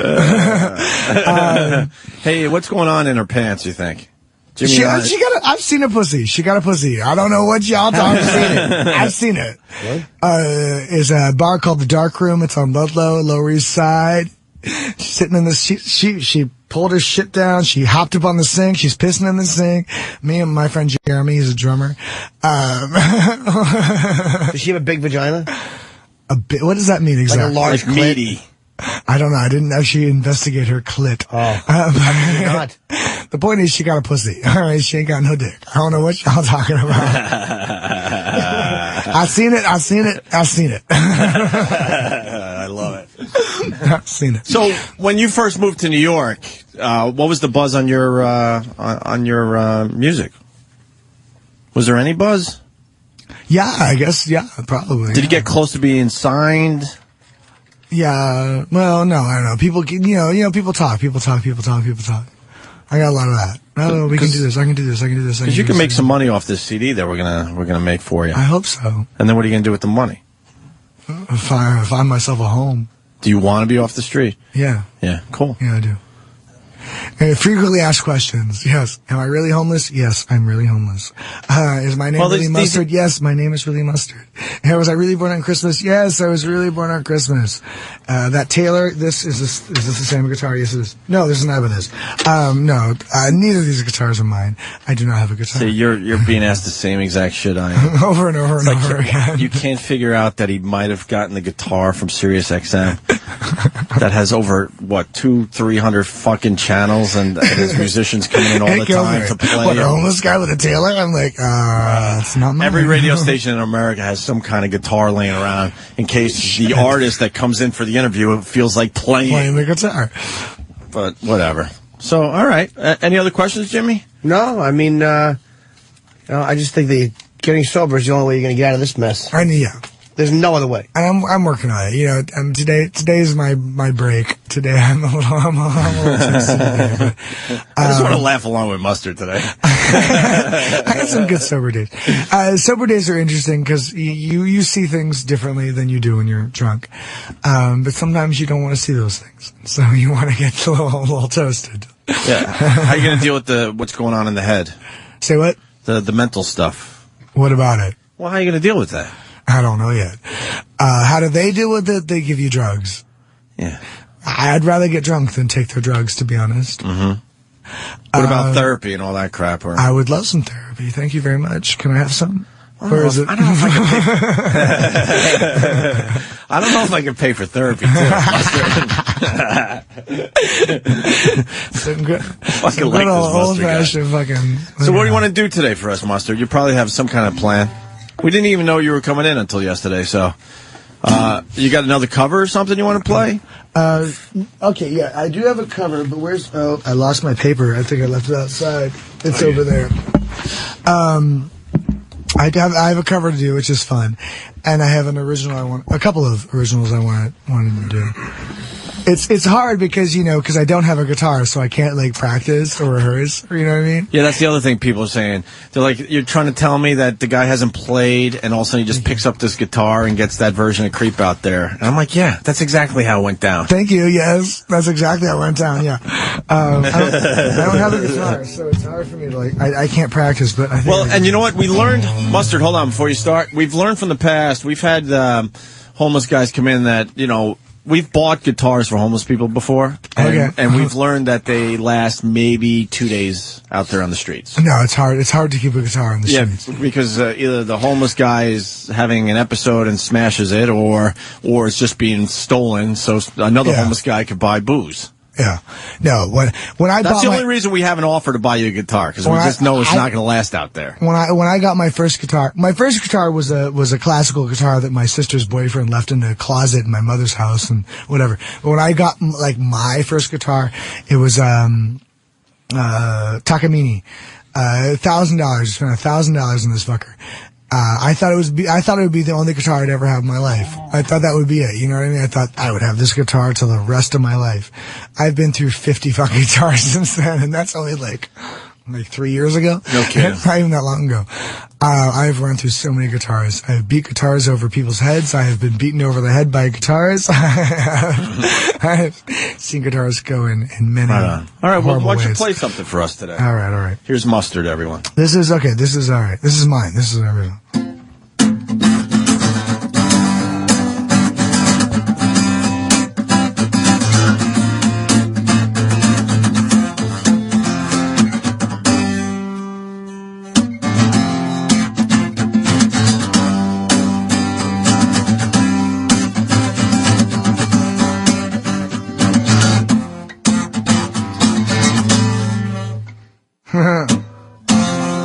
I didn't I fucked it up. Alright. Let's try this over. I didn't just... Alright, let's do this. Forget it. Let's do this instead.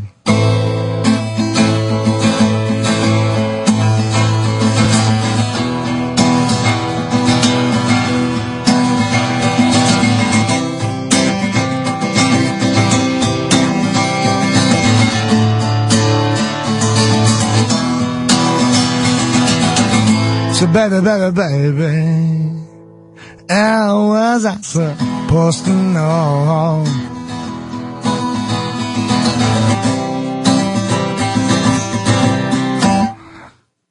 I'm sorry, excuse me. Let's do this again. Uh-oh. I know, right? No, seriously. Oh, that's a good question. Hello. Wait, are we still on the air? Oh, shit. Can we just have fun with it, please? Wait, what's going on? Hold on, Mustard. What's going on right now? Out in the sun, under the benches.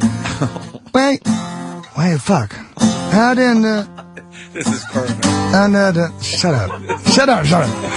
This is how it was supposed to end. This is how it was supposed to end. No, it's not. Yes, yeah.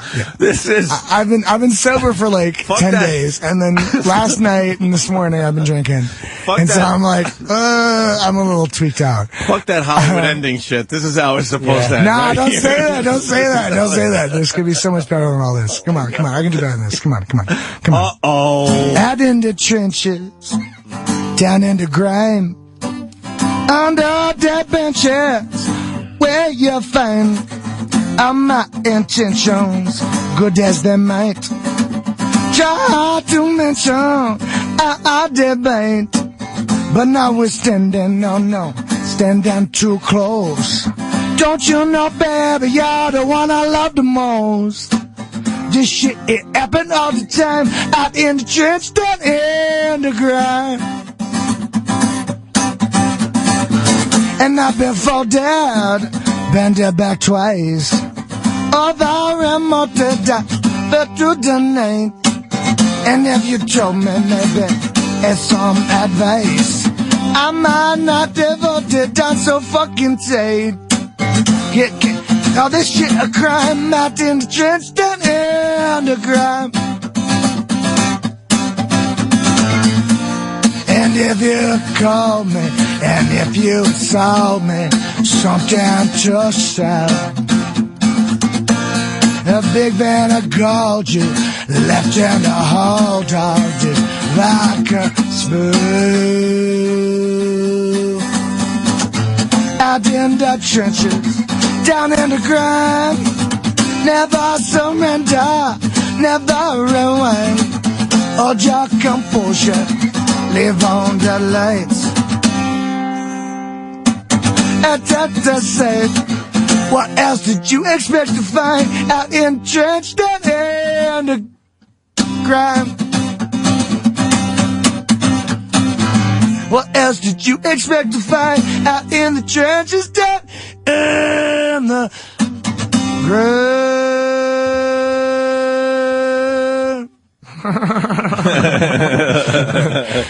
It's funny when I get tanked, I lose the guitar. The guitar kind of goes away from me.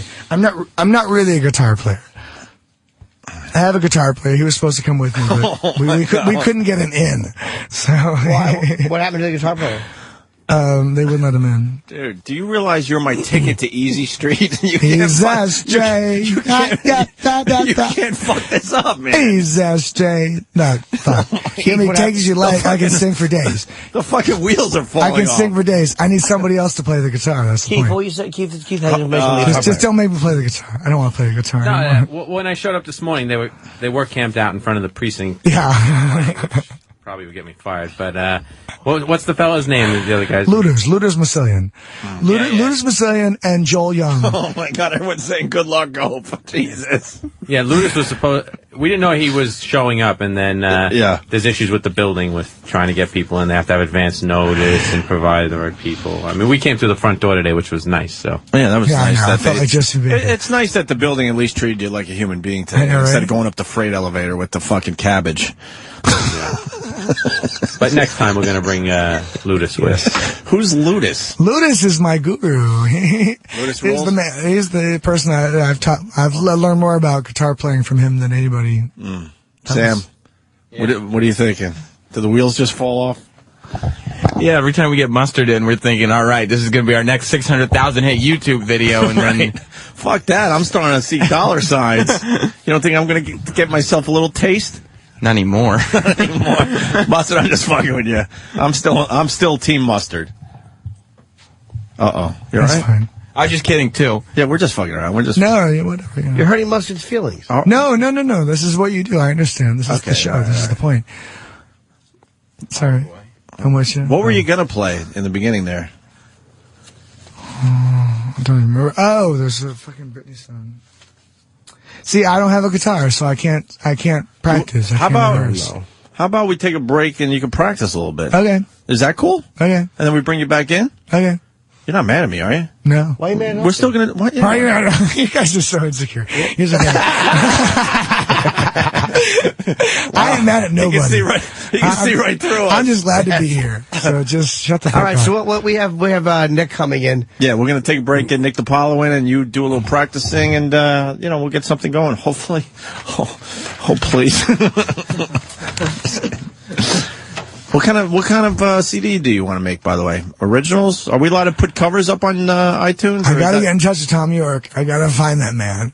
Tom York. A lot of Radiohead fans have been trying to, show him the video. So, I don't know. I could build a career off of that, just doing the cover of that song. Yeah, I don't know if it's on his radar or not, but oh my God, if we could put that version of Creep out there, holy shit, you'd make some cash. Yeah. All right. Yeah. I'm all right with that.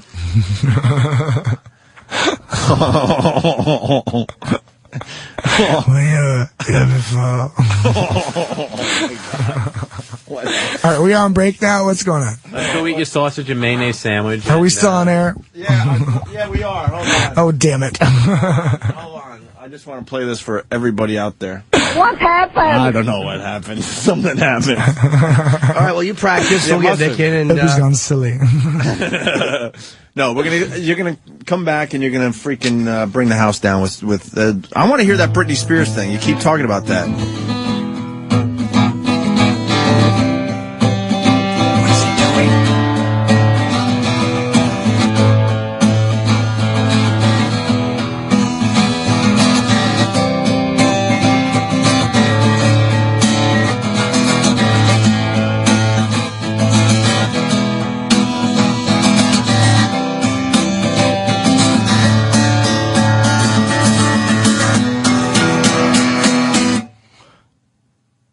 stoner. I thought we were going to rape. All right, I figured it out. We got to make believe we're not on the air. We're going to get some good shit out of him. Okay. I just got to figure you out. That's all. What? He's a challenge. I gotta be honest.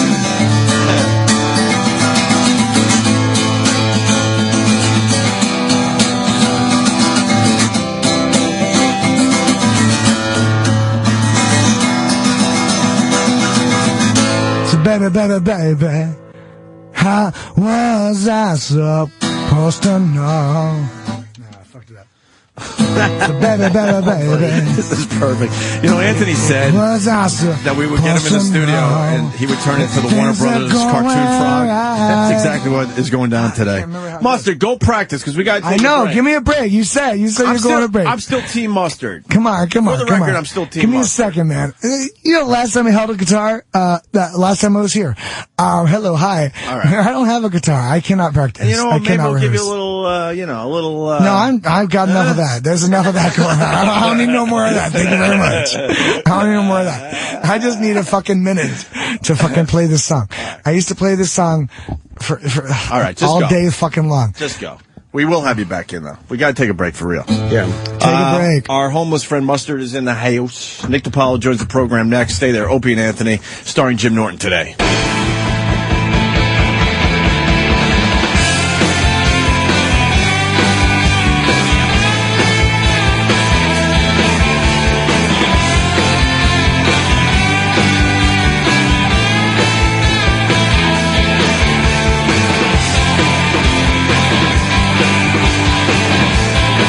Check it out, the Opie and Anthony Show.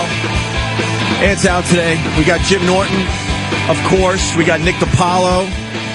And we got Mustard trying to figure it out outside the damn studio. So Stephen S. from Bayshore, bravo to you today, sir. He writes, Opie's dreams of managing a star are collapsing like a Haitian village. Oh, come on. I have relatives over there. Stephen S. also writes, homeless and now songless. That's terrific. That's just terrific. What happened there, Jimmy? I don't know. He just got a little nervous, I think. What were you thinking when he was going down? Did you have an uh-oh moment? No, I wasn't surprised. I mean, he goes to the bathroom outdoors. It's kind of, not surprising that his guitar skills are waning. It's tough. He couldn't remember what he wanted to sing.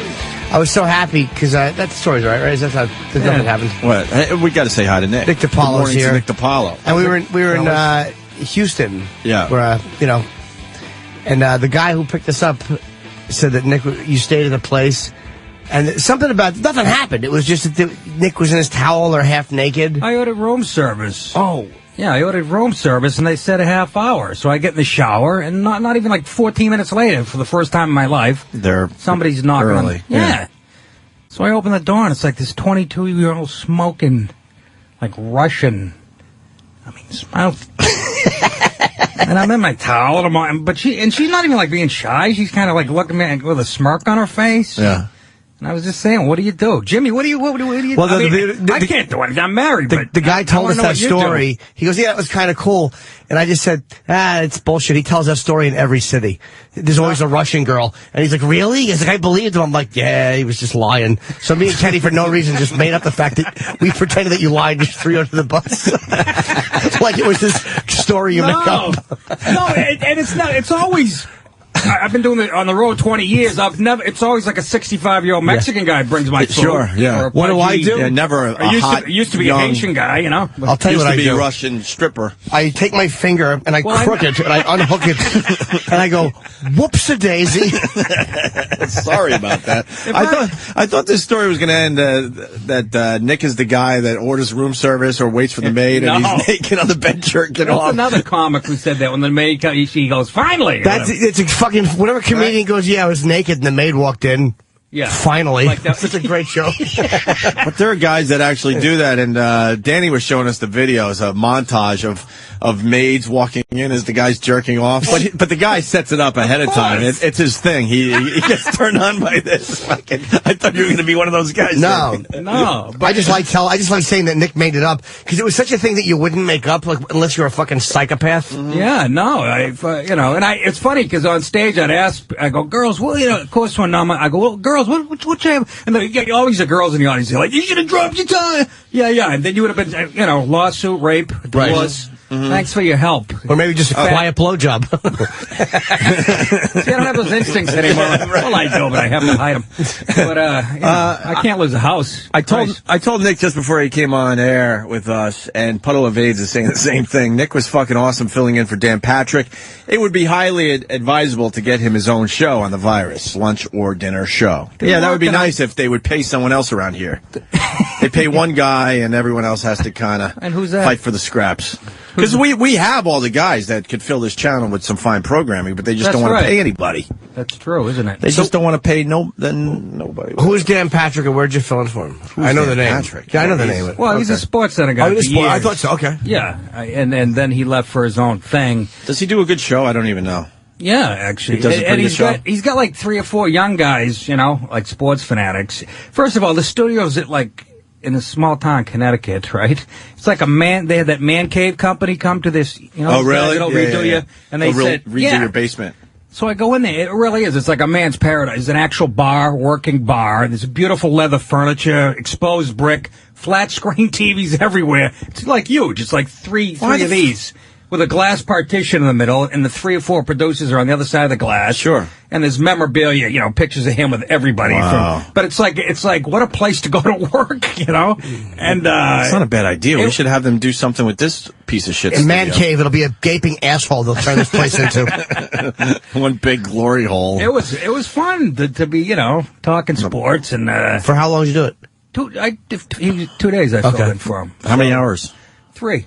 Oh, that's nice. No, it was beautiful. 3 hours is perfect. And with guys chiming in, it goes fast. If we had a 3-hour show, we'd almost be done, Nick.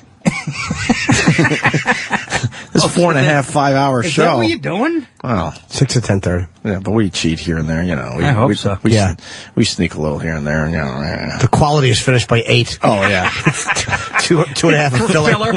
Oh yeah. Yeah, a lot of. So, what's the temperature? Yeah. What do you think of McGuire speaking sports, then, Nick? I hate him even more now. First you're a liar, now you're a fucking crybaby. 6'5", 280 pounds of sniffing. It was hard to tell. Now I can't, He made me sick in front of the Congress when he, testified. Yeah. I only want to look forward. What stupid. See how privileged he thought he was? Now you cry in front of you. Will you stop with that shit? You're literally like a little kid crying because you want to get something. You want to be in the Hall of Fame. Yeah, exactly. It's fucking shameless. He's trying to protect his image, I understand, but at least don't cry. What image? Don't cry on us. Well, the image is being ruined by the day. And we were talking about the steroid thing the other day, and they keep saying Tony La Russa didn't know. It's like, really? The manager of the team that's probably obsessive about everything doesn't realize his guys are getting bigger and bigger, and their stats are getting better and better. McGuire's got zits on his back like frisbees. He doesn't see him in the locker room. Going, what's that fucking hubcap mark on your neck? He's got what looks like hives all over his body, but that's not hives. Especially an over-manager like Tony La Russa. Lefty! Right, righty! Right. The stats say I should put lefty. We got it. He's a lawyer. He's a fucking liar. Is he really a lawyer? Is he a lawyer?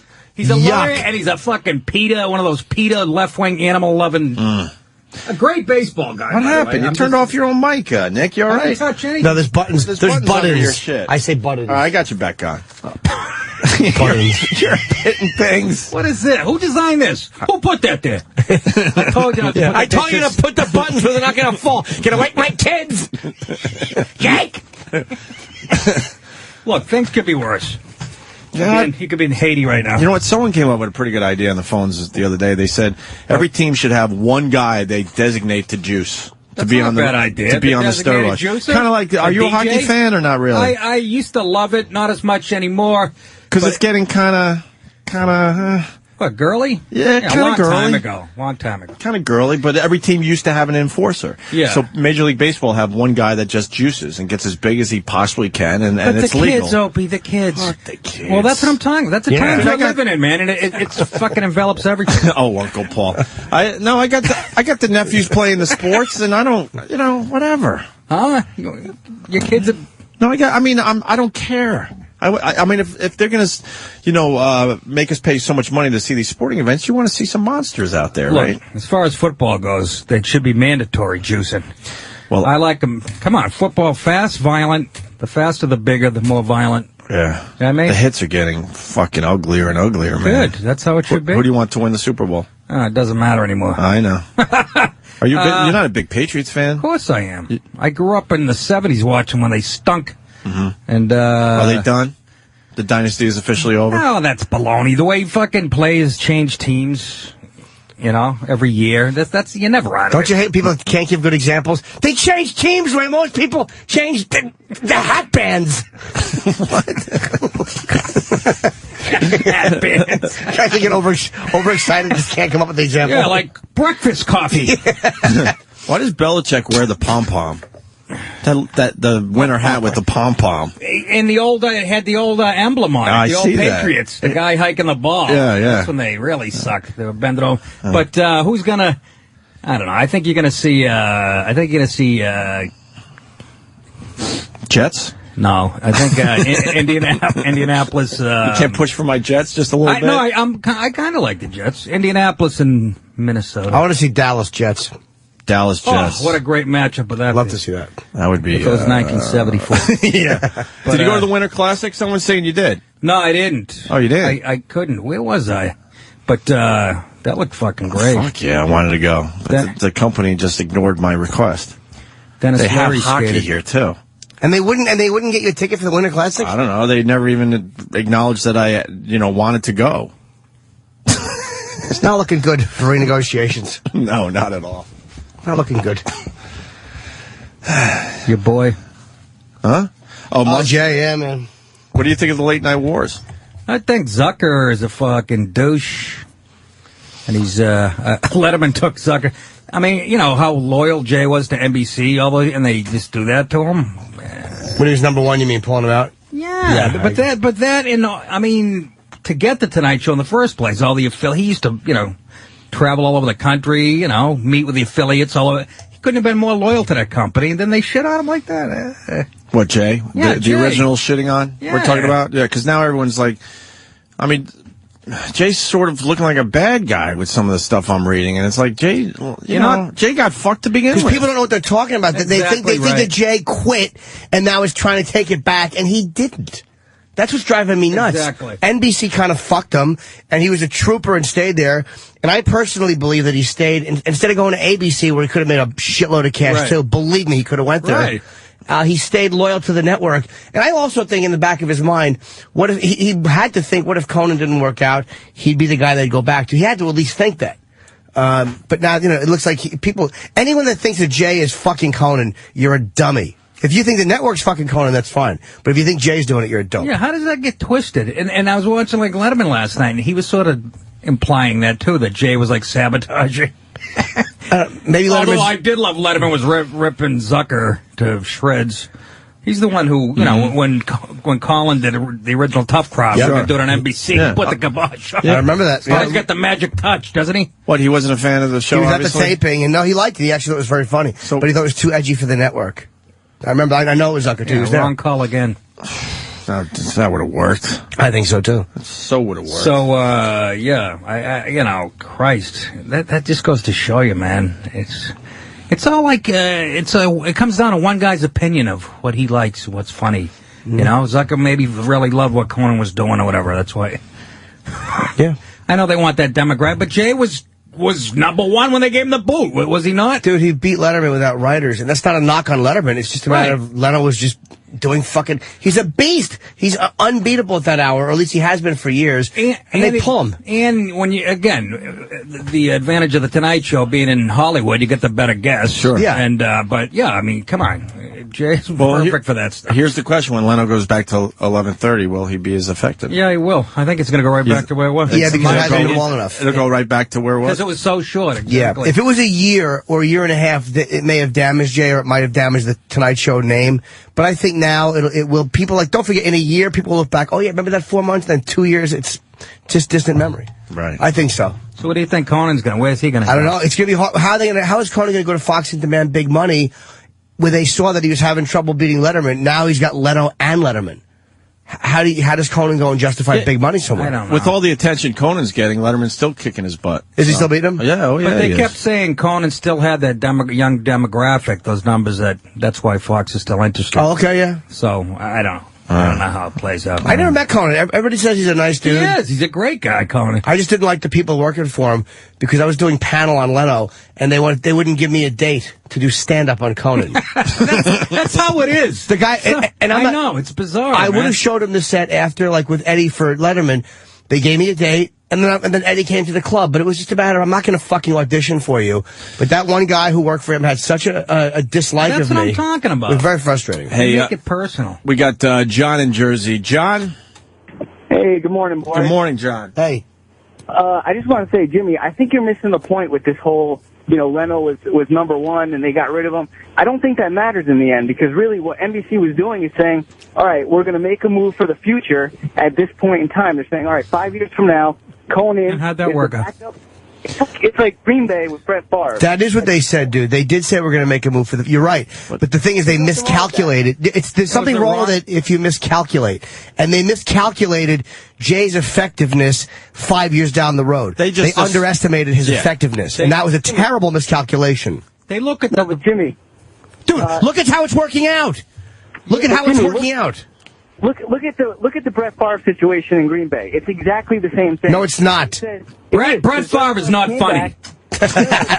Yeah, Brett Favre you killed. is not funny, fella. All right, dude, what do you say? This guy's obviously a Conan guy. Go ahead, go. Yeah, but when Favre said he wanted to come back right before he went to the Jets, he was still playing at a high level at that point. But Green Bay said, look, I know you want to come back. I know you're talented. I know you're still playing at a high level. But we have this guy waiting in the wings who's been waiting for And they're out of the playoffs, and Brett Favre's in the playoff. Right. So you thought that it was the right move? But was Brett Favre winning the actual Super Bowl? Jay Leno was number one when they kicked him to the curb. They were looking at Jay's personal age and going, in 5 years, he's going to be unappealing. The ratings aren't going to be as good. This is a young man's game, but they don't realize the shit that goes into it. And there's a lot more fucking longevity in late night hosting than there is a physical sport like football. So you're obviously a Conan guy. You think it was the right move for them to go, and I'm telling you, they didn't anticipate the pudding, not to be a dick. that Jay would be number one. They didn't. I don't dislike Jay. Dude, I don't dislike Jay. But I also think that... How am I missing the point?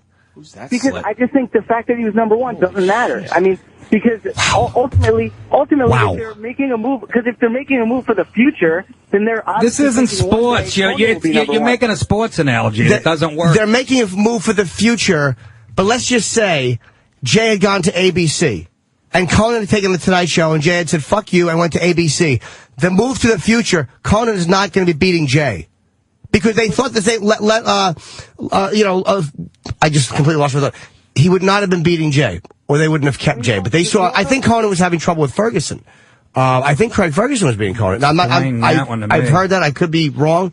But I think that they started to see that although Conan is a very niche guy, and he might be a very specific humor, that maybe won't appeal to the numbers that Jay will. I also have to think, I also think you have to look at why Jay was number one, because when Jay first took over the Tonight Show, he wasn't number one for a while. He 3 had years. that whole Hugh Grant thing, and then all of a sudden, people are attracted to scandal. Well, Conan comes on in June, and all of a sudden, Letterman's got this national news-grabbing scandal with him and his affair that he's talking about on air, and all of a sudden, that's going to attract viewers to Letterman. And then I just don't think that Conan was able to recover from that. Plus the fact that they put crappy primetime. Dude, I know what you're doing. You're making excuses for the fact that Conan wasn't, at this point, again, he really didn't have enough time. But he wasn't doing what you thought he was going to do at 11:30. And you're trying to find a reason why he's being fucked more than Jay got fucked. And it is unprecedented that the #1 guy is pulled off when he is beating it's never been done before. A monster like Letterman, and Leno was beating him readily. Letterman's not an easy guy to fucking beat every night. Letterman's a funny fucking guy, and he's a very competent, good host. And Nick just had a good point there. It never happened before. Where you get rid of the guy who's #1 still. That's crazy. Touch. That's crazy in entertainment. Johnny was much older when Leno came in.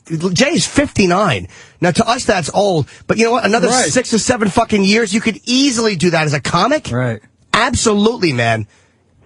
I mean, I wasn't trying to come up with a reason why I think Conan's getting fucked more. I'm coming up with a reason why I think Conan has been losing and why he's been doing so poorly in the ratings. All right. I mean, I think that he does have a massive appeal for a younger audience, and that is something that NBC should value. Maybe. They just pull the trigger way too soon. Yeah, and Conan will be just fine wherever he's And the playing. obsession with youth in Hollywood, I think a lot of times they miscalculate what people are going to look for and what people are going to like. 'Cause it's a bunch of, don't forget, dude, you're also taking, executives want to be the ones who get their guy in. That's why when networks, fucking network heads leave, new network heads come in, a lot of shows get axed, projects get axed, because people want their stamp on it.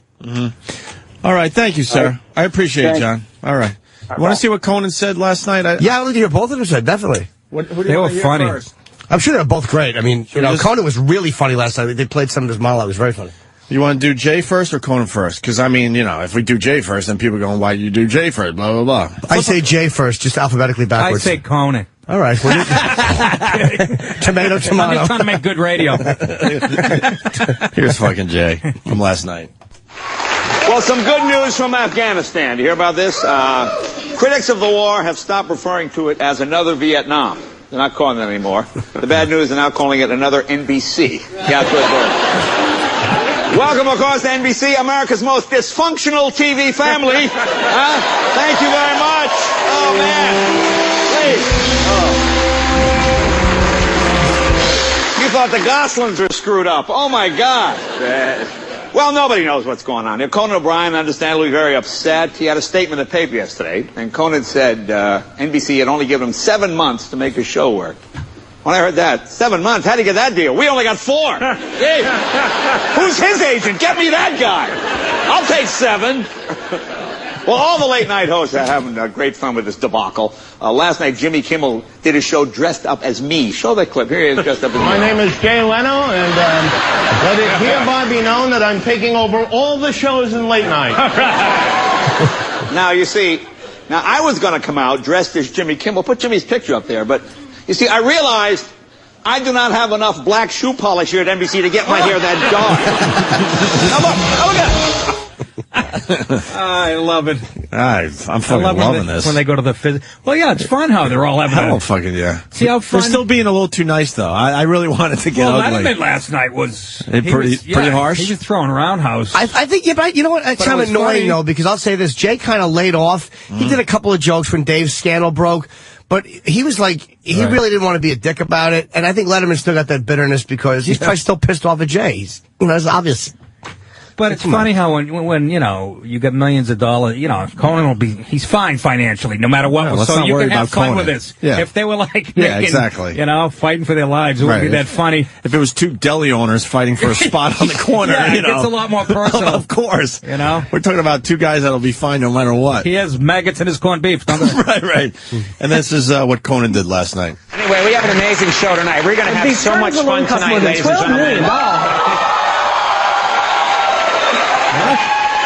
What happened? That sounded like a merge of 2 different clips. Yeah, what happened?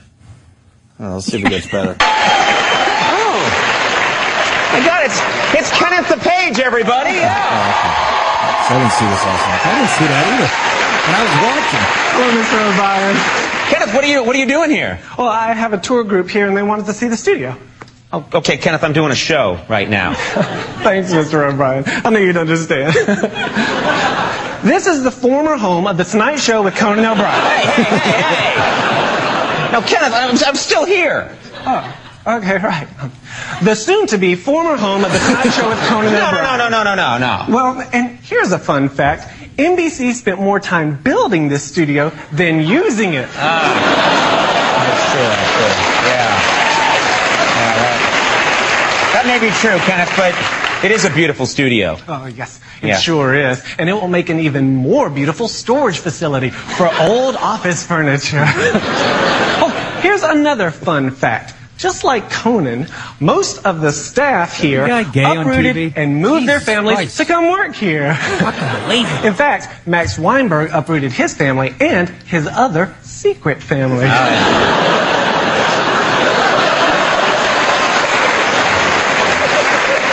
You know, Kenneth, maybe you can do this later, if that's cool. Oh, no. No. This is the 5 o'clock tour. It's always been the 5 o'clock tour. If it's moved any later, it won't be the same. Where would you get such an insane idea? You're right. I'm sorry. Is that last night? Kenneth DePage, everybody. He's a good man. Dude, that was his setup. He knew Kenneth was coming out. I don't think so. All right. Let me say hi to Cutler, looks like, the trucker. Cutler. Yes. What's up, buddy? Hi. Not much. I don't know. To me, it seems like Jay Leno's shows make more sense and they're funnier than Conan's. Well, I prefer Letterman. I mean Leno, but it's to Conan. But you know, again, Conan does have his own. That's just a matter of taste, man. Yeah. Two different shows. Yeah, I mean, Conan does appeal to a slightly different. It's a taste thing, whatever. I mean, there's a lot of people that would say I prefer Conan. So, right. You know. Yeah, but I mean, didn't y'all say the other day though that if Conan lost his spot and they moved him past midnight, he's gonna get what, $50 million or $15 million or something like that? From what I don't know the intricacies of the contract, but Conan could have left years ago for more money. So he stayed loyal, wanting the Tonight Show. It was a miscalculation by NBC that Jay would still not be a fucking, as we say, a beast in an hour. So they said, look, Conan, in 2009, we'll give you the Tonight Show. And if we don't give you the Tonight Show, you can walk and we'll give you $40 million. And I believe that's what it was. Yeah, 45. But when this was happening, I'm like, how are they going to pull Leno? We can't even get these guys to pay for our coffee around here. How do you pull Leno now? And then the economy shits the bed. Right. And it's really hard to justify letting a guy leave, not sure if he's going to beat your guy, and then handing him $40 million. It's very tough to justify that, to just let a guy walk and hand him $40 million. So then they're kind of forced into the move, I think. This story, that's NBC's fault, you know. Well, yeah, of course. They should have looked at their numbers better. I agree. It's not Jay's fault or Conan's fault. Where's Jay going to be at? I think they should give Carson Daly a shot at the Tonight Show. Oh, boy, he's got to be miserable. Fucking kid, believe me, if they both stay, he's finished. What do you mean? He's got a 4 a.m. slot nailed down, guarantee. I don't know. I mean, if they put both shows No. their numbers will probably go up anyway. No, for the car. No, not for you. I meant to hit it a little earlier, to be honest with you, when you said Carson Daly. They'll both be fine. I can see why you're a little confused. My timing was way off on that, Nick. Thank you for calling me out on that. This is an audio thing. It's like, wait, is that for me? I wasn't trying to be funny. No. Hit the chirpers right after I say something. Right. Sorry about that. I got enough problems. All right, Cutler, thank you. Okay. All right, take care. And why don't we make it fair? Let's see what Letterman did last night. Nick, you said he killed with this thing. Well, he was the best? going after everybody. He was kind of, you know. I heard he ripped Jeff Zucker. That's kind of funny. Oh, Jesus, did he ever? He kept putting his picture up, which is great because a lot of people, the average person doesn't know what, the head of a network looks like. He kept putting his picture up. And he was zinging Jay, and it was like 8 minutes. He was just brutalizing people. Letterman could get vicious. Well, I like when he gets a little vicious. It's not vicious. It's funny. It's like this is what made him famous. He was a cranky, cantankerous prick. And you know what I mean? That's when I loved that show. And they got away from that. It was like a whole different real feel to it. But you get to see it. This is like old Letterman coming out. Exactly. I enjoyed it. Okay, all right, settle down. CBS hasn't fired me yet. I'm still here. Cold outside, isn't it? Lousy cold outside today. You know, they say from the Weather Bureau, they say it's caused by an Arctic chill between Jay and Conan. That's...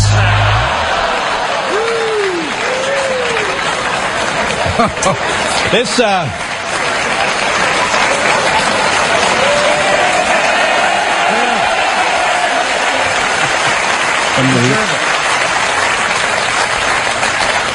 I still have a show, right? You're so far. Did you hear about this yesterday, Conan over? It's so confusing, ladies and gentlemen. And Jay Leno Used to be on at 11:30, then they moved him to 10, and then Conan O'Brien was on at 11:30.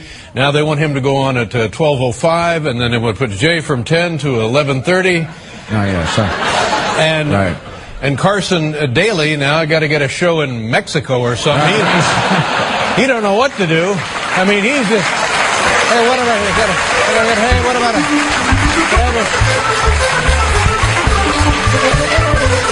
It'll make you dizzy. So Conan O'Brien yesterday says, well, I'm not doing the Tonight Show at 12:05. And you think about it, well, he's right. The Tonight Show, that would, that's the next day. It's not really that's right. It's like the day after, or what it used to be the Tomorrow Show. Right. So he said, forget it, I'm not doing the show at 12:05. Well, NBC went back to him, and they decided to sweeten the deal. They offered him 12:04. He said, maybe you don't get it, but... I think this is still his monologue, right? Yeah, but when he sat at the desk, it was when he kind of started freewheeling, and they had a few clips thrown in. He said something about Jay sabotaging NBC, and he said he did it when he was a kid at his high school play, and they showed some actual footage of a black and white play where stuff was falling down. It was really fucking funny, actually. Was it was it more visual, though? Not really. Well, I mean, he was doing both, but he was brutalizing Zucker verbally. And now, the buzz is that Conan may leave NBC to start a show of his own at another network. And I thought, where'd he get an idea like that?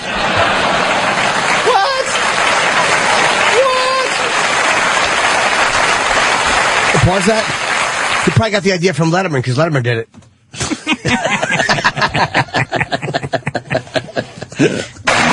And the whole idea of this was NBC wanted to get a thing going whereby they wouldn't make the same mistake they made when Johnny quit and retired, that there were a lot of bad feelings. They wanted to avoid causing more bad feelings. Well, mission accomplished. There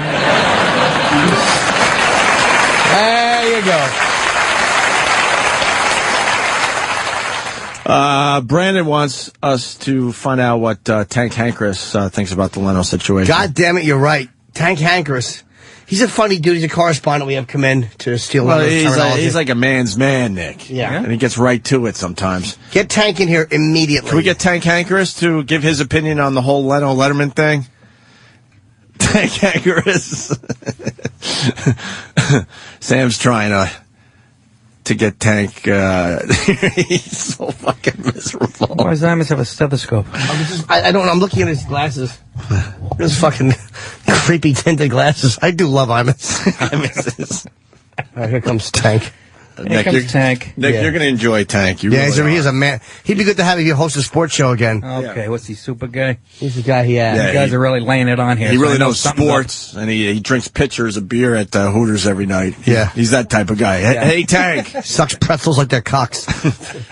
Is it Hank Tankerous or Tank Hankerous? Tank Hankerous. Tank Hankerous? I don't know. Is that like cantankerous? Yes, that was where this came from, because Dumbbell didn't know the word. Yeah, Tank, say hi to Nick DiPaolo. Hi, Nick. Oh, Tank, he said. Tank, how are you? Not Eric, Tank. Hi, Nick. Hi, Tank. So, Tank, what do you got on the whole late night war thing? That's right. And why are your lips pasty white? You're not the virus right now. You're Tank. Tank has a lot more confidence than the virus. What do you got, Tank? What do you got on the late night wars?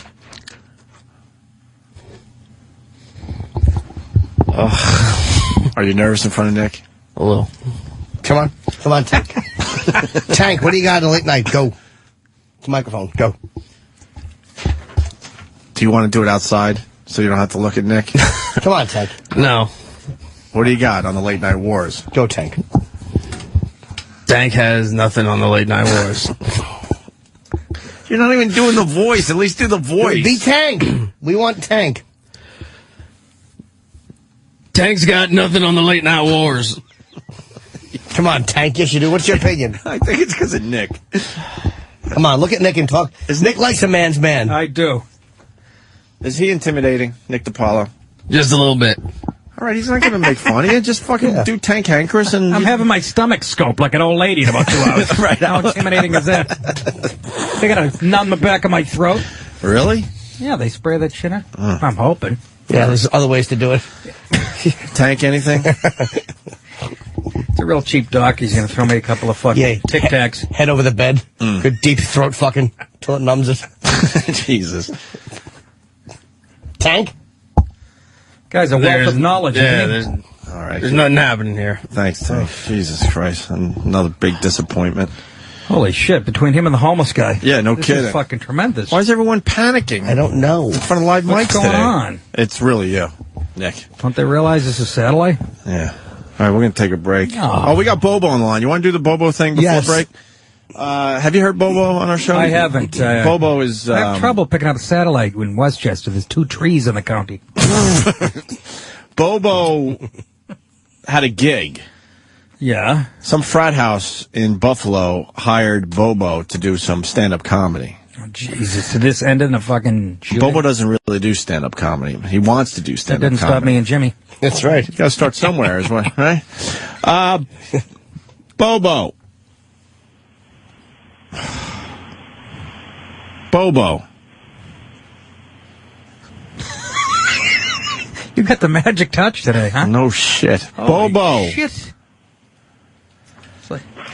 Bobo. Did he fall asleep on the phone? Maybe? Bobo! The fuck's he got, a blood sugar disorder? He may be asleep. He's reminiscing about the raping he took at the fraternity up there. What happened? Did it get ugly? Oh, you want to get an update. Bobo! You got to be kidding me. Danny? Well, what Travis is suggesting is perhaps we hang up the phone, terminate the call, and call him back so that his phone rings, and then once again... I'll definitely answer. If it always wakes him up. A guy named Bobo's too busy for the show. You want to, all right, call him right back immediately. Nick DiPaolo's in studio today. He's going to be playing comics at a fine comedy club here in New York City. Yeah, next Thursday, Friday, Saturday. Very good. What's the dates there? Oh. January 21st through the 23rd. Yes. Next Thursday, Friday, Fine. Saturday, you get to see Nick DiPaolo in New York City. That's great. Yeah. And also, you got nickdip.com and Nick DiPaolo on Twitter. How's that Twitter working for you? I'm on Twitter? That's what it says. Is someone else doing it for you? Somebody making this shit up? Yeah, I got a web guy. Maybe I am. I don't know. Is he tweeting for you? I don't fucking know. I can't stand that shit. My computer crashed yesterday. Is there somebody call in is there somebody that can call in that just has turned their back on this whole technology fucking wave? And can you do it? Can you get along without it? No. Patrice tried. He did try. Unplugging from the grid, basically. I'm not talking about donuts. Why don't you want to be part of the grid? Why don't you want to be part of Facebook Oh, it's and a Twitter? fucking pain in the ass. Kind of is, right? It's overwhelming. It's overwhelming. But it's learnable. It is overwhelming, but it's like it's not that bad once you get a little... but I don't want to. It sucks. You sit down. I sit down and like write jokes, and then I'll Google something and then I start reading, and it just sucks time from your life. You look up and it's 3 hours later. Your hands are all back sticky. hurts. Yeah. Your back hurts. You're out 3 socks. We just went on Nick DiPaolo's Twitter, so you did not write... What do you... It's a picture. That's me. I know. That's right. You didn't write this? Hey, kids, catch me on O&A tomorrow morning at 8:30 a.m.? Yes, I did, actually. Okay. Wow, that one got through, huh? Yeah, so it's Nick That's DiPaolo Twitter? on Twitter. All right. Yeah, now you know what it's all about. I do something. I write something. And it goes to my MySpace, to my Facebook, to all that shit. Oh. But it's not Twitter per se, but it goes to my Twitter account, too, I guess. I twit myself. Nick, you'd be a really good one to follow on Twitter. Yeah, you'd have You got funny some good stuff. shit to say. Yeah, what's it going to get a chance? You know, what's it going to get? Do you have the app on your show? Do you have the app on your phone? Yes, I do. No, I don't. It'll make selling tickets a lot easier because then you build it up and then you could smack them with, hey, bam, comics this weekend. Let's go. Let's go, people. I talk to all of my Twitter followers. I preach. They're worshipers. When do you do that? I'm so busy, with taking naps and lunch. Normally the Twitters I send out, I'm sitting on the toilet and I'm pushing so hard my legs are straight out. That's normally when I'm fucking typing. Your legs are straight. Yeah, my legs are straight out. I'm shitting. All right, we're going to try this Bobo thing All again. right, Bobo? Bobo. Yeah, I'm here. Bobo, what happened? Did you fall asleep? No, I missed the call. I missed it. Anyway, what happened was... Bobo. Anyway, Bobo. I gotta explain what happened Bobo. yesterday. Yeah? What happened? First of all, I got to teach you something about radio. People have no idea what you were going to do.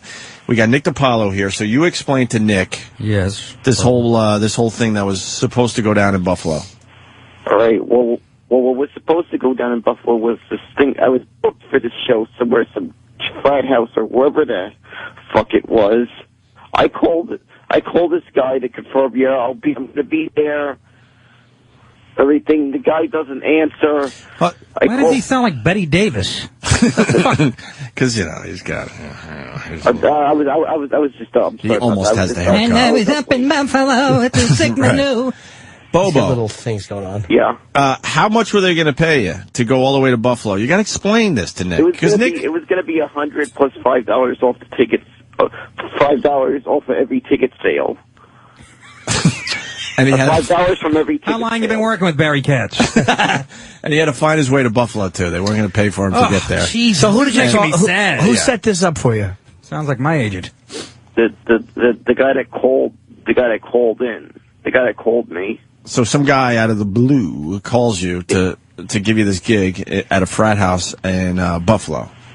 Yeah, with some frat house that was being rented out for this. Okay, and you were very excited, Bobo, weren't you? It was your first headlining gig. Yeah, I was all ready for this and everything, and I'm calling the guy right before I leave, right? And the guy doesn't answer the phone, so I just keep calling, and he says, and it's all right. And then what happened is well, I'm just going to say a representative. I'm not going to mention any names. He calls in saying, "What is this? You're not picking up and everything, not calling the guy, right?" And the guy got upset that the guy just canceled. Decided to just cancel the gig. Why did he get upset? Yeah, I don't know. He was. So you never went to Buffalo, is what we're getting at, because people wanted to know how it went. Yeah, that's what happened. He just canceled it. Just got so upset. A lot of people would kill to have their plans fall through in Buffalo. Yeah, I was just complaining about because the representative that was representing me was complaining about that. So about answering, Who is representing you? ICM now? Who is? Yeah, why the guy gets upset because you're just trying to figure out if the gig is still on. So then he cancels. That doesn't make sense. He was fucking with you the whole time, Bobo. Yeah, that's what it is. This guy was just messing with me. Oh, that's not nice. I don't like when they do that. We're the only ones that are allowed to mess with Bobo. No one else. Right, Bobo? Yeah, exactly. This guy, if I find out who this guy is, I'm telling you, he's going to get whacked in the head with a baseball bat. Oh, shit. That's strong language, Bobo. If I find out who this guy is... Come on, Bobo. What else? What else would you do to this guy that really fucked you over? Come on. What would you do? What would you do? Would you suck his cock, Bobo?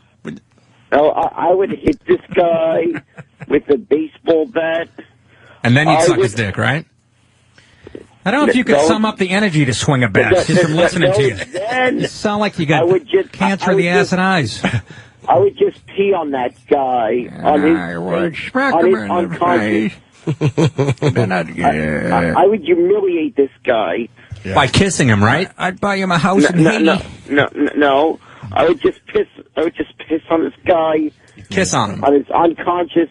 All right, Bobo. All right. Why do you want to kiss on the guy? Kiss or piss? Yeah, why would you want to kiss a guy? Yeah, why do you want to kiss a guy? No, I said I would piss on this guy. Oh, you want to kiss him? All right, so you're going to kiss this guy. Where are you going to kiss him? No, I said I would piss on him. I would take a leak on this guy. Kiss on him. That's creepy to kiss the dude. Yeah. Dude, yeah. No, I mean, the baseball bat, okay, but the kissing thing gets a little weird. No, I hit this guy with the baseball bat. All right. Then I would probably... Did you play Little League? I would dump paint on this guy. You dump paint on him? That's something. You're going to put your taint on him? Why? Why would you taint a guy? No, I would dump a can of paint on him. So you're going to kiss on him and put your taint on him? That's so weird. Why? No, I would dump a can of paint, I said. Put your can on him? Dude, there's no reason to put your can on him. That's fucking gay. I can see you touching his taint, but you don't can him. Right. No, I said a can of paint. Ugh, you're so gay, Bobo. Yeah. You're going to kiss on him, put your taint on him. What else? That's really creepy. No, I said I know why the guy canceled your gig. You're a big girl. No, I said a can of paint. All right, we hear you. What color? See, I guess orange. Well, if you're going to pick a color, I guess orange would be That's like an Irish terrorist thing, isn't it? That would be the go-to color, I guess. All right, Bobo. I don't know. What the fuck? That was the funniest thing in the whole 20 minutes. Yeah, what are we supposed to do with this Bobo guy? All right, so the gig didn't happen because people want an update, and there's your update. All right, Bobo, we'll see you soon, okay? All right. Oh, wait, Bud the Trucker. I don't know why. I had an out right there. Bud. Yeah, I think Bobo should go and to where they work and knock the dicks out of their mouths. Oh, can we play that? Can we play that for Nick? I think I murdered the line. At least we could set it up. We had Bobo in here, and we were trying to teach him comedy a little bit, so we had Kenny heckling him as he's trying to do his jokes to see if he could, come back at the heckler, right? And do we have it, Travis? We're going to have it in a second. And this is how it went down. Check it out. All right, well, they inject an anesthesia. You start feeling like you hear these people all talking. When do they fuck you in the ass? Hey, you there? Yeah, I'm talking to you. I don't go to your job and suck all the dicks that you work with. I suck them myself. That's it. That's perfect. Bob Kelly was trying to teach him how to go back at a heckler, and that's what he did. Oh my God, he's got the instincts to be a comic. He sure does. All right, more with Nick DiPaolo. Great counterpuncher. More with Nick DiPaolo. Here's the headline with Nick. Comics next weekend, next Thursday, Friday, and Saturday. Yeah, baby. Tickets 212-524-2500. Quick break. You want to try Mustard again? Oh, Mustard's sleeping? The show's only getting better, huh? He's learning. Can we wake up Mustard and see if he's got a song in him? You want to let him sleep through the break? Yeah, let him sleep through the break. I'm glad to see he's using his time wisely to practice. And I'm for his big radio debut. Well, and I'm going to produce reinventing. With work habits like that, it's hard to see how he's homeless, huh? I'm supposed to produce a CD. What did I get myself into? What do you mean? It went viral in like 2 seconds. Yeah, but look what's happening to the guy now. They used to say that about my girlfriend. What? Yeah. All right, Opie and Anthony, stay there. Thanks for calling the Opie and Anthony FU line. Here's the latest batch of FUs. You have 5 new voice messages. First voice message. I need to say, fuck you, Matt, for not letting me use my wireless headphones to listen to Opie and Anthony at work. You can just take your little transmitter thing and shove it up your ass. Fuck you. Next message. Hi, this fuck you goes out to Mr. Anthony Cumia. Anthony, because of you, sir, I have been totally fucking doing to every goddamn song on the radio for the last week and a half. I even got my entire family doing it. So fuck you, Anthony Cumia. Next message. Yeah, I'd like to give a big fuck you to my uncle and his girlfriend.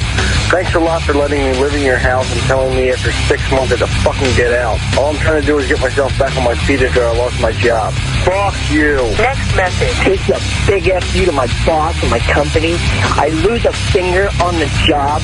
I've been off for the last 6 months, and you fuckers haven't even bothered to call me to see how I am after my surgery. You can all kiss my ass, and I hope you all fucking die in a tragic car crash.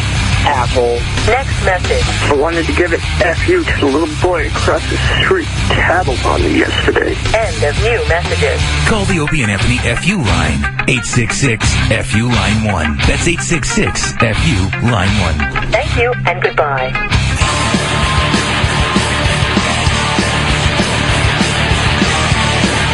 Checking out the Opie and Anthony show. Jim Norton, Nick DiPaolo. I have something going on sale tomorrow. I want to just go Yeah, go ahead. Tomorrow morning, my Washington, D.C. It's actually Falls Church, Virginia, March 6th. Tomorrow, 10 a.m. Tickets go on sale at thestatetheater.com. They spell theater T-R-E, like the fucking British. So irritating. So I will be in the Washington, D.C. area March the 6th, tomorrow at 10. All right. Well, Mustard came in today. I was just found it. And, the guy that sang Radiohead's Creep that went all over the world, and he came in today, and it's been a disaster so far, and I'm supposed to produce a CD with this guy, and I told everyone this is exactly how it's supposed to happen, just him falling apart live on the show.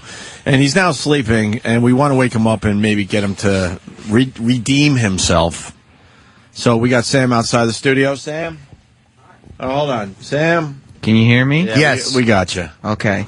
Do you want me to wake him up or Kenny? Why, are you scared to wake up? No, I'm Mustard? not scared. What's he got, a thorn in his paw? Wake him up. All right, go ahead, Sam. Okay. Mustard. Oh, that's him? I thought he worked here for Sirius. Excuse me, Mustard. Is he dead? He's not waking up. God, he's homeless. Dude, he's used Oh, my God, he's he used to died. sleeping with a fucking a train 2 feet from his head. This is the fucking the Hyatt. How the fuck? A chair in the hallway. A chair Serious. with no one's gonna fucking break his teeth. Are you jealous like me? I want to be able to sleep like that. I've never been that restful since I was 2 months old. Look at him. Look at him. Little is drool coming down. Oh, is that drool? Sam? Is that fucking Mustard. moonshine? Hey, Mustard. He's screaming at him. He's 2 inches from his face. I think he's dead. Yeah. Hey, Mustard. Keith? He's up. Mustard? I mean, look, we used to do this with Tippy Tom, but I had experience with it. Mustard really could probably bite Sam. Really? Oh, no. Maybe a finger. Really? His face. Well, Sam, get in there. Here. Come on, Sam. Slap your cock on his face. We're still looking for Tickle the his highlight. bag a little bit. Do something. We're still looking for today's highlight. So you get your face right in there and let's hope for the best.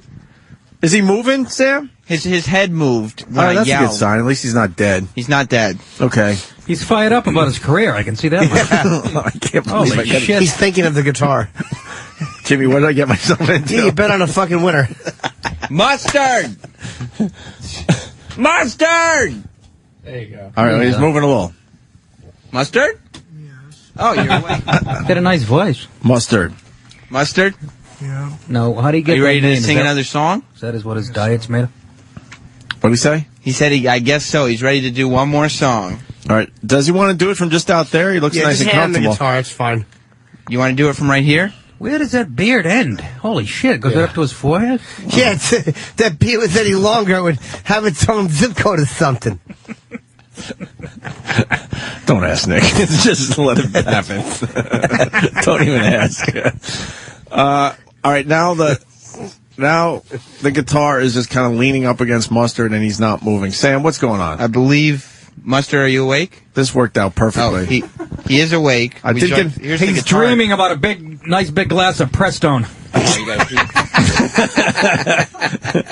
I got an email from Mustard yesterday saying I'm clean and sober, and I'm really excited to make the CD and get my life together, and sure looks like it today, huh? What a horrible beverage a glass of Prestone is. Of all the awful beverages. Yeah, you know, it's funny because when the email came in They yesterday don't freeze at night. that Mustard was coming in, I got excited because the email from Steve says that Keith is bringing Mustard, who is sober, clean, and apparently sweet-smelling. Sweet-smelling. And he's none of those things. No, he's not. Not a one. Sam, what happened now? Mustard seemed angry and said, I gotta pee. So now you he's, woke him up from a nice now he's nap. urinating. This guy's got one. Oh my God! Help me! What a fucking disaster! Now, is he staying at your house this weekend? Hell fucking no, I'm not that stupid. I'm pretty stupid, but hell fucking no. Let him I'll stay email him every once in a while. He doesn't seem like he's friendly when he wakes up. No, he's a little Well, nobody angry. is. You don't have to be homeless Yeah, to be that's a real true. prick. You could be living in a penthouse and you're going to be fucking Yeah, cranky I'd be if someone wakes you up. He's daydreaming about his uncle touching him in 5th grade. Yes. Jesus. How he got please into no. this predicament in the first place. Please no, not today. See better mustard on the sandwiches. Danny, why do you encourage this? I think you secretly hate me, you fuck.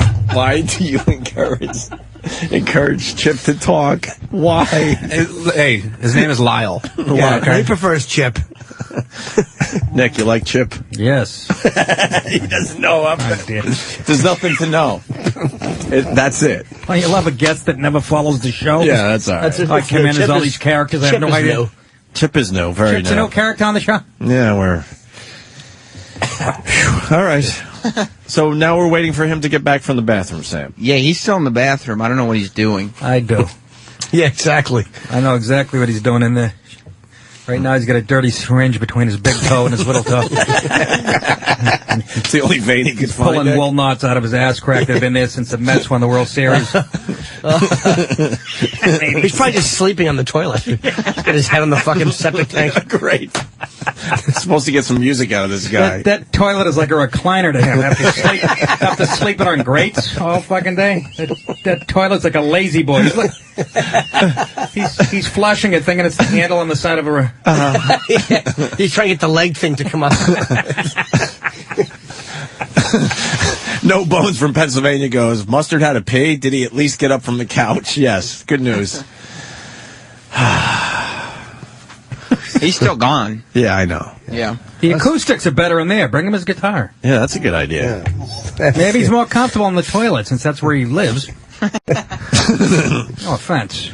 All right, well, what else is going on in the world as I'll we tell wait you for right Mustard to save the radio show? There was something that... There was something in here that I... we did this. Yeah. That was infuriating you? No.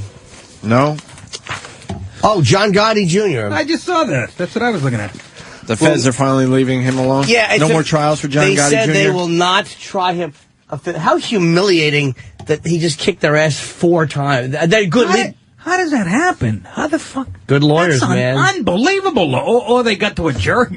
Good fucking lawyers. Right. He actually looks good in that picture. Yeah. He must have lost a lot of... And Obama says Woods can be rehabilitated. Why is Obama commenting on Woods? Yeah, exactly. What does he know? Does he want to be rehabilitated now that he's going to be a single man? He shouldn't be. He should embrace that bad boy image and go fuck with every it. waitress from here. What's the point of being a trillionaire? Right. The most famous athlete on earth. If you can't fuck cocktail waiters in Vegas like Fredo was. We love the Perkins waitress. We can't get enough of her. The one mess that came forward. Oh, yeah. Everyone's got one of those in the past, huh? They're all smoking except for the Perkins waitress. God bless Tiger.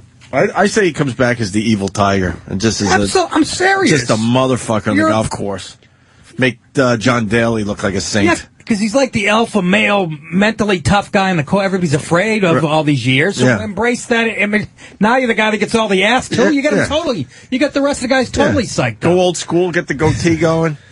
So you look evil. Shave your head. Kind of a Montel Williams look. Either shave your head or just come out with just an obnoxious afro. Yeah. And a shirt Not that just says... a regular afro, one of those obnoxious ones. Yeah, I heart white pussy. In a sweatshirt. As he's teeing off. I would love him if he did that. I'm telling you. But he's going to go back to that same shit. Don't. Now just reinvent yourself. Fuck it. Aren't 90% of his fans diehard guys? Who, I didn't understand the whole... Ooh, Gillette, we're going to drop him. Right. Really? You sell men's razors. Right. The guy's going, I'm not going to shave animore because he gets so much... exactly. No guy is saying that. They didn't catch him at, like, the Gold Club, doing some landscaping on a chick's twat. Yeah. I don't get the whole drop of the... Yeah, it wasn't like he was, it wasn't like they caught him, doing, whatever. Breaking news. This is hitting as we talk about Tiger. Tiger just checked into sex... in Arizona? Oh, for Christ's sake. Now it's a disease, right? Right. He's officially a sex addict, I guess, and he went to a clinic. I know. Maybe Dig.com has that. I almost think that he is, Boston is reliable. I think he's a healthy fucking guy with a lot of money. Because of the risks he took. Never got married. No, he behaved like a fucking addict, like not fucking with a rubber, like crazy shit. When you get $1 billion at stake, like he just stupid, unnecessary risks. That's because he was was nerdy. When everybody else was out getting laid, he was on the course practicing his whole fucking life. He's making up for lost time. I swear to God, it's like a delayed adolescence. That's all it is. But yeah, you got to be a little. I guess when you do have that much at stake, you might want to throw. Well, the more I heard about him, it wasn't getting laid. I understand it, but it's like a lot of guys just you throw a fucking bag on. He was bringing chicks to his house. It's like the risks he was taking were like it's like when you pull over and you get a hooker and she's blowing you in the car. It's like it's just a blowjob, but it's like the risk you're taking of your fucking pull status. over? Why do you pull over? Well, a lot of times they make me, because they want to put their dicks through the window first. Get it? Tranny joke. I got it.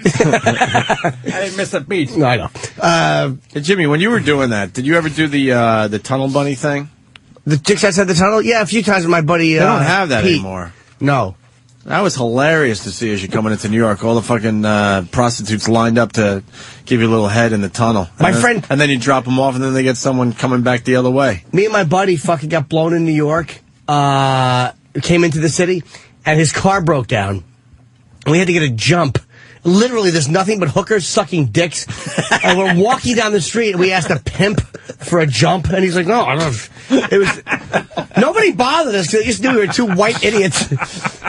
And this is also the same guy whose truck broke down on the way to Staten Island to go see Richard Pryor. Why did I hang out with this guy with his awful truck? He's still my friend. Fucking horrible car. Now, those hookers that hang outside the tunnel, they charge like $4.50 like the tolls? Yeah. Right. $9? I think we lost Mustard. All right. Sam? Yeah, I believe he's making number 2. Jesus. Oh, I can imagine what that consists of. He's standing at the urinal. Mustard update from Keith. He's making poopy. Can we get a cell phone that works in the bathroom and get some kind of update or an update outside the bathroom? Whatever's legal around here? Oh. Grilled cheese and pigeon. I'll find out. All right. What's not legal? We're not allowed to have a fucking... I could just see someone getting in trouble if we try to go in there and broadcast with a phone. Why? This is a dopey radio company. I agree. This isn't fucking IBM, the go-to company. You can do that at IBM. Fuck. How about, like they have feelings. I know. Jesus. They have to draw the tears on. What was they plucked a nose hair. Wait. Yes, Sam? The mashup's coming. We don't want the mashup. We like. They don't want you guys today. Hi, Sam. Wait, they're right there. Why don't you... Oh, here comes Rich Davis. Who's Rich Davis? He's the CEO and vice president of marketing. How's it going? That's the king of the mashup, CEO Rich Davis. That's right. Let that be known. Captain. Everybody walks around a little bit too much of a swagger in this building. I don't like it. They're all peppers. Guys in dungarees. Wow. Not jeans, dungarees. Dungarees. Big W on the back. I said that to my wife. She fucking laughed at her. Did you just say dungarees? Yeah. We called them as a kid. They were dungarees. What did I want to say? It was something about... Lucky Brand's bringing back the fucking dungarees. Yeah. Was it tiger shit? Oh, no. Tunnel shit? Blowjob shit? Hookers. Yeah, I don't remember. Pimps? Richard Pryor? Broken down cars? No, I think that's it. That was it? Who are these two? I don't know. What do these people do? She needs a payphone to call Port-au-Prince. Jesus. I haven't heard from my cousin. The number keeps going up. First they said 100, then it's 100,000, now it's 500,000. That's fucking... They're saying $500,000. It won't be 500,000. They always overestimate to keep you watching, but it'll probably be 300,000. The news does. I think the news does do that. Really? Yeah, I think so. I think they're fucking despicable, but I would say it's probably going to be like 300,000. They did it with 9/11. And they did it with fucking Katrina. And they did it with my show in Arlington. They said it was going to be sold. What do you think of this Haiti thing? That's horrible. Look, you know me. I like to poke fun at everybody. This is even tough for me. I don't. This is horrible. The footage is a little rough on this one. Yeah, but I'm surprised so many people died. Most of the houses are made of mud and banana leaves. You know? Yeah, it's not exactly the biggest structures. Yeah, but boy. And I hate how they break down the news. We can't find, there's 800 Americans missing. Like, it's more important than... Yeah, they actually... I was watching when they said that. I'm like, all right. I'm not the world already hates us. All right, shut up. I'm not a PC guy. You know, but even that, I picked up. I'm like, that's kind of... Yeah, because they're like, and we're still trying to find 800 Americans. I'm like, all right. That's horrible. Yeah, we'll find them and we'll get them out of there. We don't have to tell the world. I know that's your priority. And whatever, that's fine. That country's just been beat on for years. What's weird is the Dominican Republic right there, and it's like the complete opposite. It's prospering, and it's freaking a relatively rich area. And then you got Haiti, their neighbors. It's just a disaster. That's true. It's right like the complete opposite. People go What? Keith doesn't look good. It appears that Mustard has dozed back off while on the... Toilet, yes. And I'm supposed to produce a CD with this guy? He's locked in a stall, and I looked through the crack, and it does look like he's passed out. Are his pants down or no? His pants are down. And we got Sirius XM. How do you sleep while shitting? I sleep right after I shit for about a month. I love to sleep after I shit. But I can never, a log could never be just dangling, and I fall asleep before I know what happens. And we can't go in the bathroom to make good radio? We're not allowed to go in the bathroom and make good radio, right? Because that would be crazy. We haven't had confirmation that we can go and make good radio. Is this amazing, Nick? We got a whole... I've never seen a homeless guy actually use a real toilet. I like to see that. But Nick, Mac, be good therapy too. Nick, you've done it. You've done enough radio to understand if a homeless guy is passed out as he's taking a shit and he's on a toilet, that as a radio guy you need to explore that and get some jokes done. Yeah, you got. But this company, we have to go through corporate guys and decide if we could do this. Can we get a ruling on that before he wakes up? Are we getting a ruling? Are we allowed to go in the bathroom and make good radio or not? How about if Jimmy pretends he has to go pee-pee? He goes in there. We're waiting for word right now. Just say we're waiting for a no. Why don't you talk to the morning mashup? Okay. Here comes Nicole, the only one worth talking to from the morning mashup. Good morning, Sam. What are you guys talking about today? What are you guys talking about today? No, you don't want me, so I don't want you. What's wrong, guys? Ask her. Now. We're waiting for a homeless guy. I like her. Nicole's mad. Why is she mad? Because you guys didn't want to talk to her when she was coming before. All right, here comes Troy Kwan with his Jimmy Neutron hairdo. Fucking Jesus. Looks like he got her in a convertible. Yeah, only if it's empty. Wait, what, Sam? If the bathroom is empty, we can broadcast via cell phone. Well, what's going on right now? Les Mis in there? Can we close off? And Nick, you want to be in this business, right? Okay. I know. If the bathroom's empty, we're allowed to go in there. Why? Because a guy's going to be offended that we're doing this while he's taking this stupid leak? You go in there, he's probably chewing on one of those Canadian mints in the urinal. I think Troy's going to stand guard and close off the bathroom. This is what you have to do. Stand guard, make sure no one else goes in the bathroom so we can get some good radio done for the people. What happened, man? How the women won. Feminized political sensitivity poo-poo has taken over. They won. But it's a guy... It's over, Johnny. It's over! Nick, but among guys... What guy would care if we're in the bathroom broadcasting live as they're doing That's what I'm saying. They've been emasculated. I want to talk to the guys that actually work for Sirius XM that would care that we're doing this while they're in there. For real. Who's overthinking this shit? I could give you names. I'm all about pleasantries, though. Me too. I'm keeping my mouth shut. I just do pleasantries now. Safer that way, Nick. Safer that way. Where's Anthony today? Nobody knows. This is a bigger disaster than Haiti right now. Who are you kidding? Anthony suffered a penetrating asshole injury making a home video with a couple of friends and a fucking construction cone. How many stitches? Oh, how many stitches? Anthony doesn't believe in stitches. He just lets it clot and heal. Got a cut man down there. You just get some liquid skin and he's good to go. Just heals up. He's holding one of those cold metal things on it that they put on the box's eyes. So now we're just in a standstill because we have to deal with the dummies down the hall once again. But they're there to help us, right? Who's on the hotline? Could this possibly be a phone call from the bathroom? Hello, who's this? This is Sam. Oh, hi, Sam. What's up? You sound disappointed.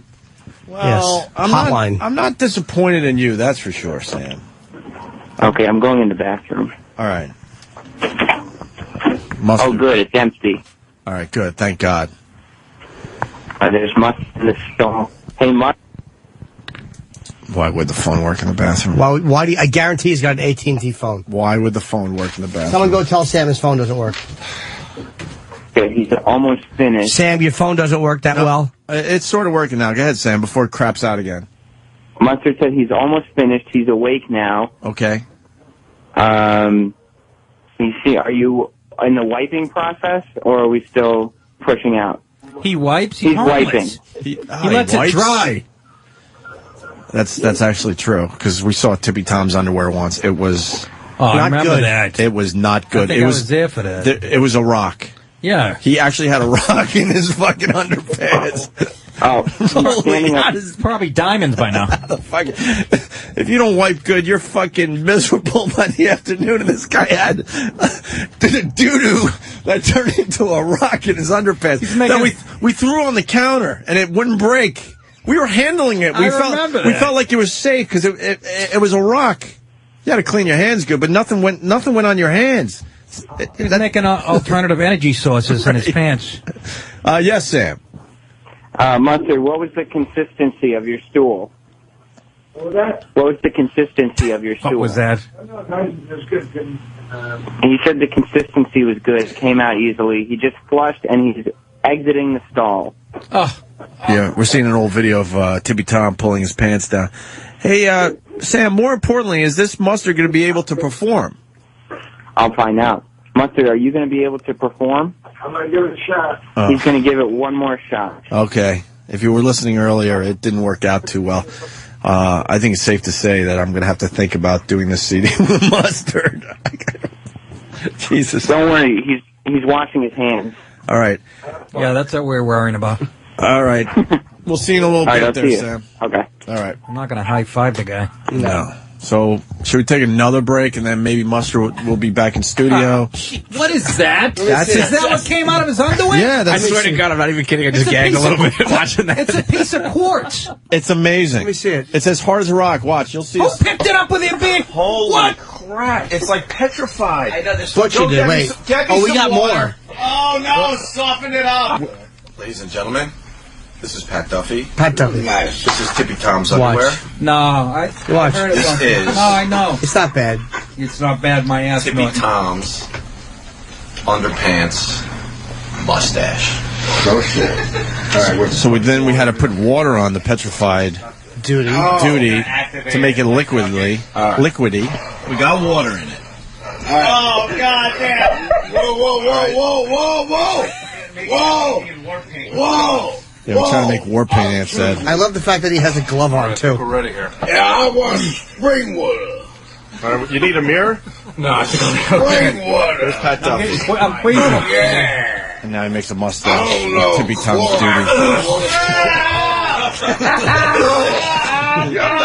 Oh my God! You have nothing on your face, Is there nothing? though. No. Make it do the mustache. You gotta make it a mustache. I want mine. He's rubbing it under his nose. That kid would do anything you said. I miss Pat Duffy. What, he died from this?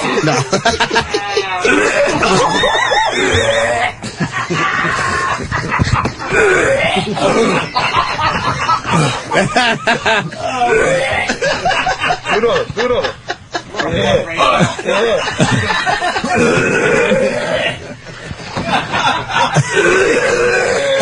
Oh my God!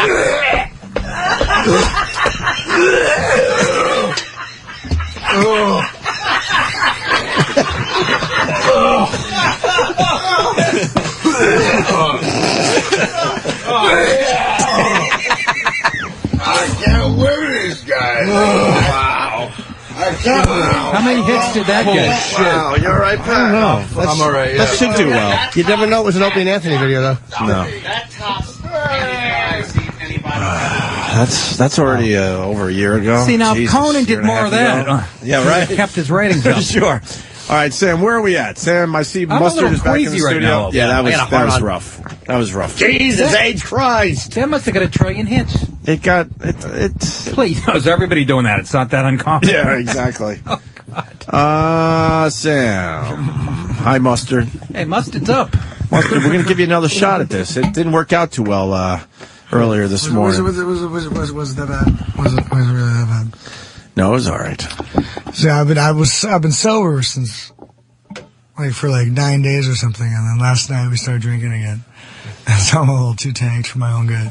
Yeah. As it were. Yeah. I wanted so much to come here sober. I did, but it just didn't work out that way. Yeah. When we make this CD, will you maybe be sober? Yeah. Because- Yeah. Don't you worry about that. All right. Don't you worry about that. Okay. Because that is a big part of this. It's funny, the stuff I get on the on Facebook and on the internet and stuff, more than anything else, people ask me about alcoholism and sobriety and that kind of stuff. Did we? We did this already. You heard this already? So what happened? Yeah. So what? Are you talking to me? Yeah. So what happened? I'm just saying, as far as as far as the responses I've been getting on the internet. Yeah. More people ask me about, as far as homelessness and all my other shit, right? More people ask me about and talk to me about. Where do you check alcoholism. email from and stuff? The Apple Store. Oh, really? They don't really let me in the library no more because I can't get a library card because I don't have an address. You can't get a library card without an address. And how did you get in? So you go to the library and you ask for a guest pass. Oh, I'm not producing no. But librarians are kind of uptight. After a few times, they go, "I'm not going to give you a guest pass anymore." I'm like, Okay. So I can't go to the library no more. The replay is going to be very enjoyable for a lot of Just people. tell them today. you're there to return Charlotte's Web. So you go to the Apple Store. Which one? On Fifth Avenue? There's one on Prince Street, and I'm not sure what the cross street is. Prince Street, and then there's one on like 10th Avenue. What about the Apple Store way uptown on near Central Park? I think. Yeah, on Fifth Avenue. That's a little out of my range. Where's it? That's a Where's little too it? far Where's away. the Apple Store on 10th? Is it on 9th? 10th and 14th Street. Yeah, no, it's in the meatpacking. Oh, yeah, that's right. Yeah, That's right. meatpacking, That's right. yeah. 9th Avenue and 14th Street. Then you go in and touch that mouse, and then have a croissant. Exactly. All right, Mustard. Oh, let's not talk about that. Mustard, you don't do like dope or anything, do you? No, sir. No, I do not. Just booze, huh? Yeah. This is Booze, and I smoke a little all weed right. sometimes, but that's Little about weed. it. A little weed. Isn't that dope? A little weed. All right, I think we're ready to get a song out of Mustard. What do you think, guys? What do you want to sing for us today, Mustard? The intro to More Than a Feeling.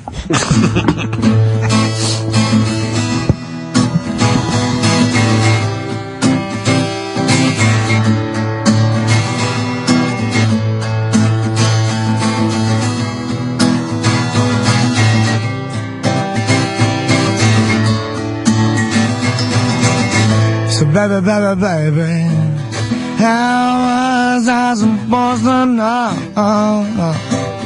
Things are going right here. So baby, yeah. So go ahead, I say, show me what you want me to be.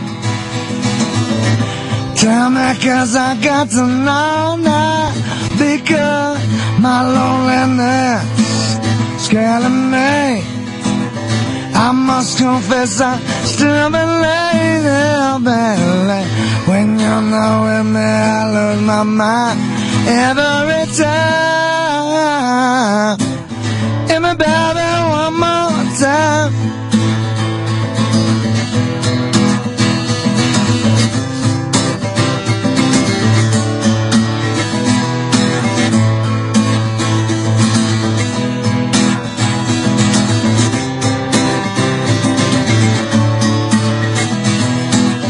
So baby, the reason I breathe is you. Oh, now that I'm blinded.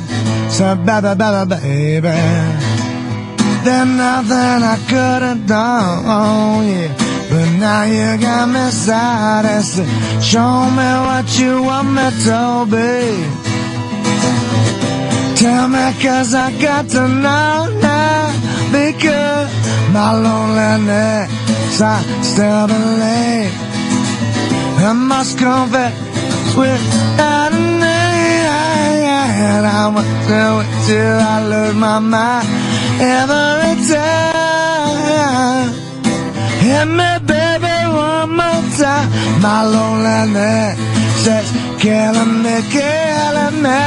I must confess, I still believe. When I'm not with you, I lose my mind. Give me a sign. Hit me, baby, one more time. Yes, sir. That was good. Yes, sir. Little Britney Spears, huh? Yeah. No, the joke here. Look, when I first came to New York, the first gig I ever booked was a show called Songwriters Showcase thing. Set up by a guy named Paul Alves. From that I got a gig from a cover show called Copycat. On 14th Street called something, I forget. Shrunken Heads. Somebody's Shrunken Heads. I forget whose, but somebody's Shrunken Heads. And the idea is to do covers against the norm, against what one would expect you to be doing, right? So that was my song, was the song. It was a stupid Britney Spears song. And, so I would do that song in the park, and it was the best. It was so much fun doing that song in the park, because you watch little NYU girls, and they'd be walking by, and they'd be listening, and they'd stop, and they'd turn to each other and go, and you could see them mouthing the words, "Is that fucking Britney Spears?" Oh my God, is that fucking Britney Spears? Like, they couldn't believe that I was playing a fucking Britney Spears. It was so much fun. Who are you on Facebook if people want to contact you? Daniel Mustard. Daniel Mustard. They have been. I've got like 2,000. I've got over 2,000 friends Mustard, now. here's the problem, because we're going to end the show in a little bit, and then you're going to go back to being homeless, and I'm going to go back to my... I am still homeless. People keep asking that question online. Very Yes, I am luxurious still pad. homeless. How are we going to keep in touch? How are you going to, like, check your Facebook and stuff if you're homeless? Yeah, in the Apple Store. God love the Apple people. Are they cool about you checking it in the Apple Store? Sometimes. Most of them are. Most of them are pretty cool about it. Every once in a while you get some little prick comes over and goes, there's a 20-minute limit. You have to, go now. Every once in a while, but mostly. Yeah, you told me the last time you were in that you go to the library to check the Facebook. They don't like me in the library no more. There's like 3 libraries in the area here. There's one on 6th Avenue. There's a guy named Frank, and he's an asshole, and he won't let me go there no more. Wait, why wouldn't they let you in the library? Like, it seems like anyone could go to the library. I know. That's what I say. That's what I tell them. I'm like, public. Do we know what the word public means? Public library. Public library. So why don't you just walk in there? Because it's the whole deal of the guest pass. I don't have a library card. I can't get a library card because I don't have an address. I don't have an address because I'm homeless. You go and you ask for a guest pass, which is for people who are from out of town. And I've been here long enough, and they know me well enough to know that I'm here, and they don't want to give me a guest pass no more. Yeah. And that's the end of the story. So you hit all the Apple stores in Manhattan? Well, there's only how many are there? Only 3 that I know of. Well, there's one in my neighborhood. Where is that one, Jimmy? On 5th Avenue near... There's 2 in our neighborhood. But there's one, the big 5th Avenue in the 60s on Broadway. Yeah, near Central Park. I know the one up by Central Park. Yeah. What's the other one? On Broadway in the 67th. It's new. Oh, I don't know that one. I used to stay downtown. We got Prince Street, guy? we got 10th Ave, we got the one on 14th Street. Yeah. Hey, someone is writing that they think you know Lady Gaga. Yes, I do. Really? Stephanie, her name is Stephanie, yes. I played a show. The second show I played in New York was, again, the Songwriters from Hell was a songwriter showcase. I was number 2 on the bill. She was the headliner, number 9 on the bill. Yes, I do know Stephanie. Yeah, I want to see what her vag looks like because people I've seen it, and she pissed in the sink for me. She have a nice vag? Wait. What's that about? You can't hold on, you can't just say Lady Gaga pissed in the sink Amongst my friends is a very famous story. There's a bar I'm not going to name because I don't want people to go Must there. have run out of Ajax. There's a great, fantastic near Ludlow Street or something, on Ludlow right? Street. Oh, yeah. I'm not going to name it. A friend of mine, a couple of friends of mine used to work there, and we used to go there a lot and get tanked for free. It's always fun when you know the bartender, right? And one night, whatever, went in the ladies' room with Stephanie and me and another friend of mine, and she hopped up on the sink, pulled her drawers down, hopped up on the counter and pissed in the sink for, whatever. She was just being, funky, as she is. So it's not a penis? No. She's got a good old-fashioned vagina, don't worry. I like it. I don't know what this is all about. She's kind of a dyke. I mean, don't get me wrong. I mean, she has a girlfriend and all. She had a girlfriend with her, but she's not a hermaphrodite or nothing. No. Wow. I can verify that. Yes. I'd love to see her vag. She has a vag. Yes, it's a beautiful vag. Yes. Very, very good. Wow, learning a lot today. Like your penis, eh? By the way, Danny, how did you say there was only 9-something million people in Haiti? Well, I just saw that they have over 10.5 million Catholics in Haiti. They can't have that many people down there, can they? I guess. I thought it was I guess the all-knowing Google is wrong. Yes. I mean, that's according to Google's data statistics. Really? I think this guy just hit over 10.5 million Catholics. Unless maybe they're wrong. Because so TV knows more. Well, I think Fox News would know more. Hey, Mustard, there was something else I wanted to ask you. He saw it on the TV. What the fuck? Oh, man. Come on, give me some questions. I have answers to give. I noticed you got hospital bracelets on again. I always do, yeah.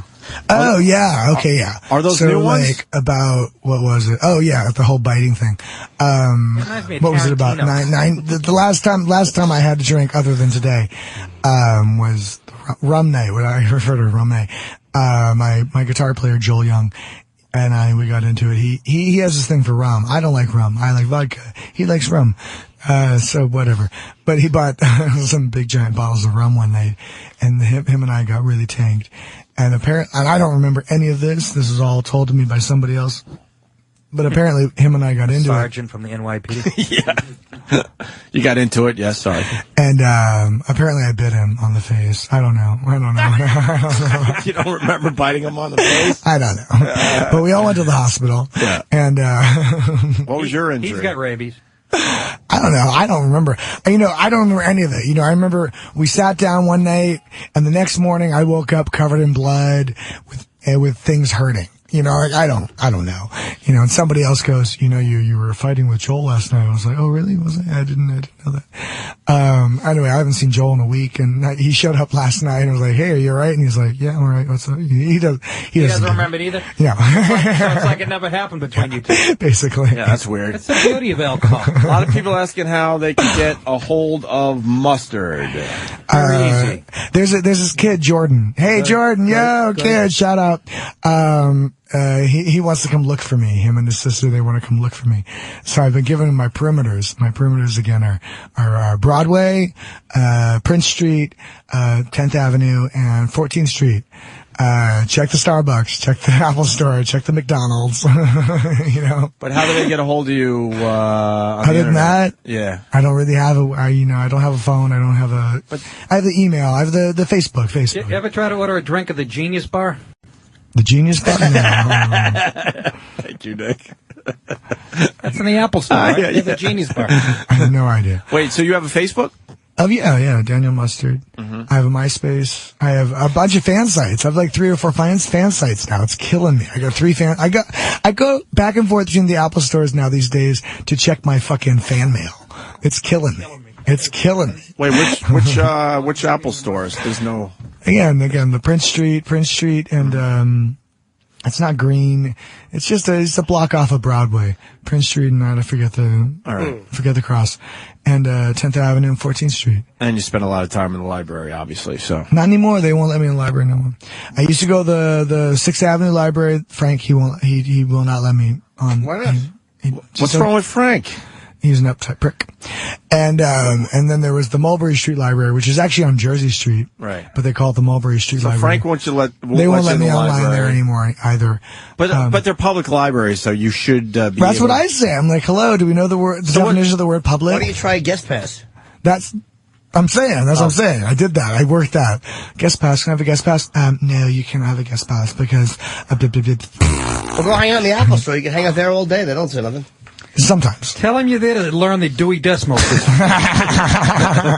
Dewey told me to come. But what's the loophole with the public libraries? If it's a public library, I don't get it. Because a guest pass is supposed to be for somebody who's not here. Right.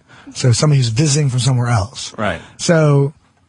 All right, just get a library card then. I even got one. Without an address, you can't get a library card. I think that has to do with Al-Qaeda and all that shit. You got to have an address. They used to go there and, remember? They'd use the computers.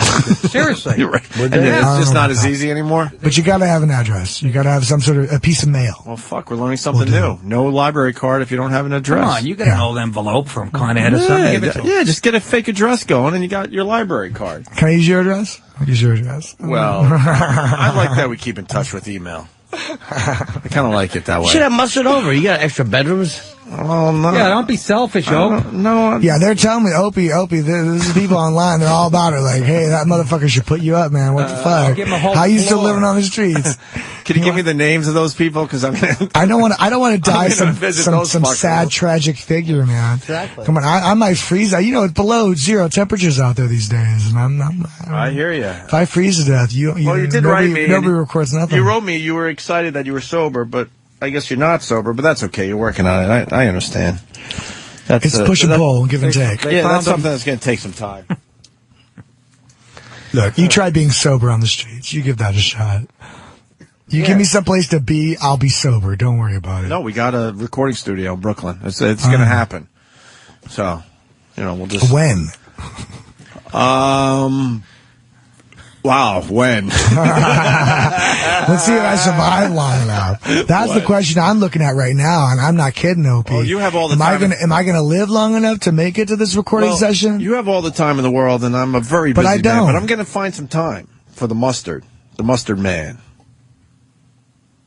The question is whether or not I'm gonna live long enough to get there. I hear you do an amazing cover of Britney Spears. Yeah, we did that already. Okay. All right. Should we take a break? Yeah, all right. Tired. Why are you tired, Jimmy? You said you were, like, fresh today. I know, but I'm not tired until 9:30. We got a homeless guy with a tuba waiting to come in. All right, the great Mustard. And how do they get a hold of you? Facebook. Daniel Mustard on Facebook, right? Yeah. You getting a lot of friend requests? Yeah. He's got 2,000 friends, for Christ's sake. How many? Is it really that high? Yeah. That's right. Yeah. I started out with like 12. Now I have 2,000. You lost 10,000? What? Oh, 12. I think Yeah. it's always No, I started out with like 12. And now I'm up to 2,000. Yeah, no, it's crazy. I spend all day chatting with people from all over the world. Istanbul, Dublin. Well, actually, people want to talk to you. We have headphones for Mustard. Yeah. I'll talk to you. After Let's the talk to you. show today. Oh, wow. Only the best for him. Jesus, where'd you find those fucking things?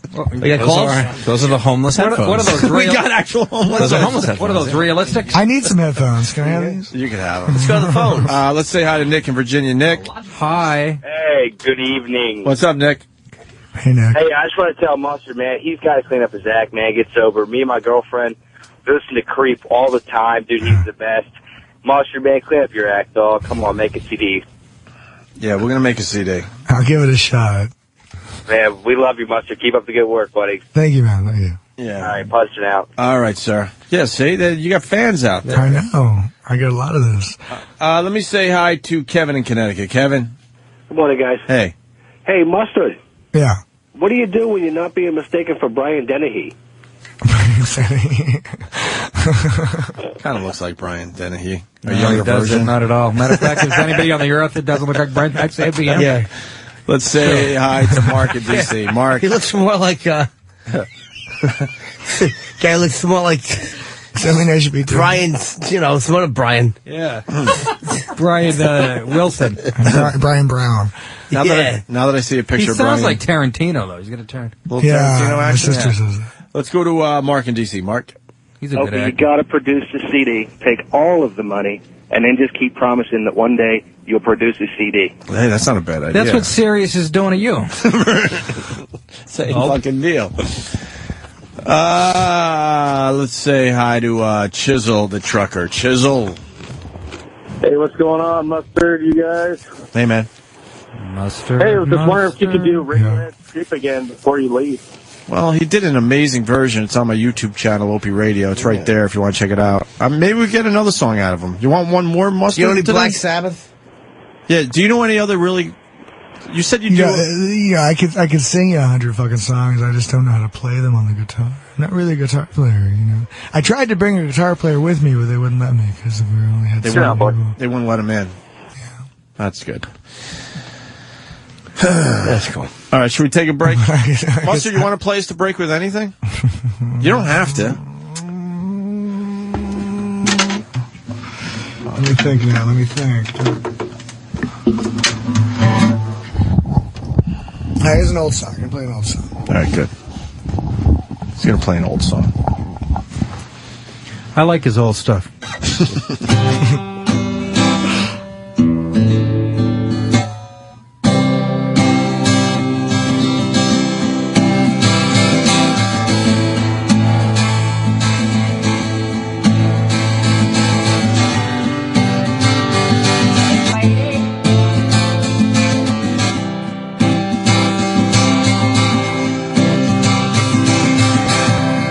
Something to forgive me by. I should have left my signs behind me. I should have thought of something I couldn't think it of.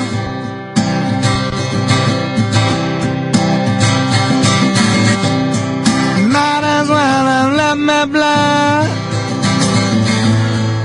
All the good deeds as of mine. Ever really did me not, they never fit so false. But I'm fine, living there without you all the time. Grown accustomed to this stormy strife, and this storm's in my side.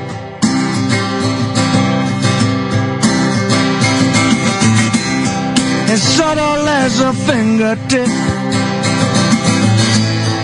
drifting on the ocean's wave. It's like some birds before me, that never fits all folks.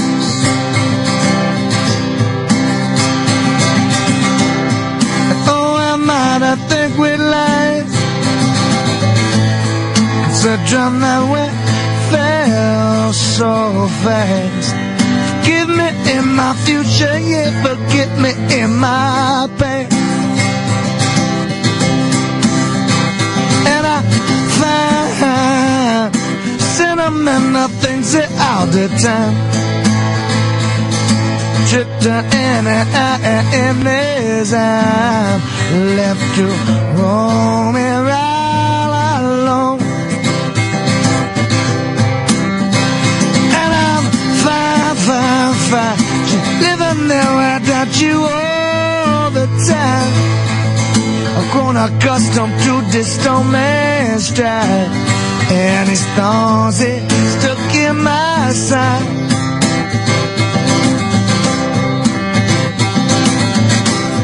Something to forgive me by.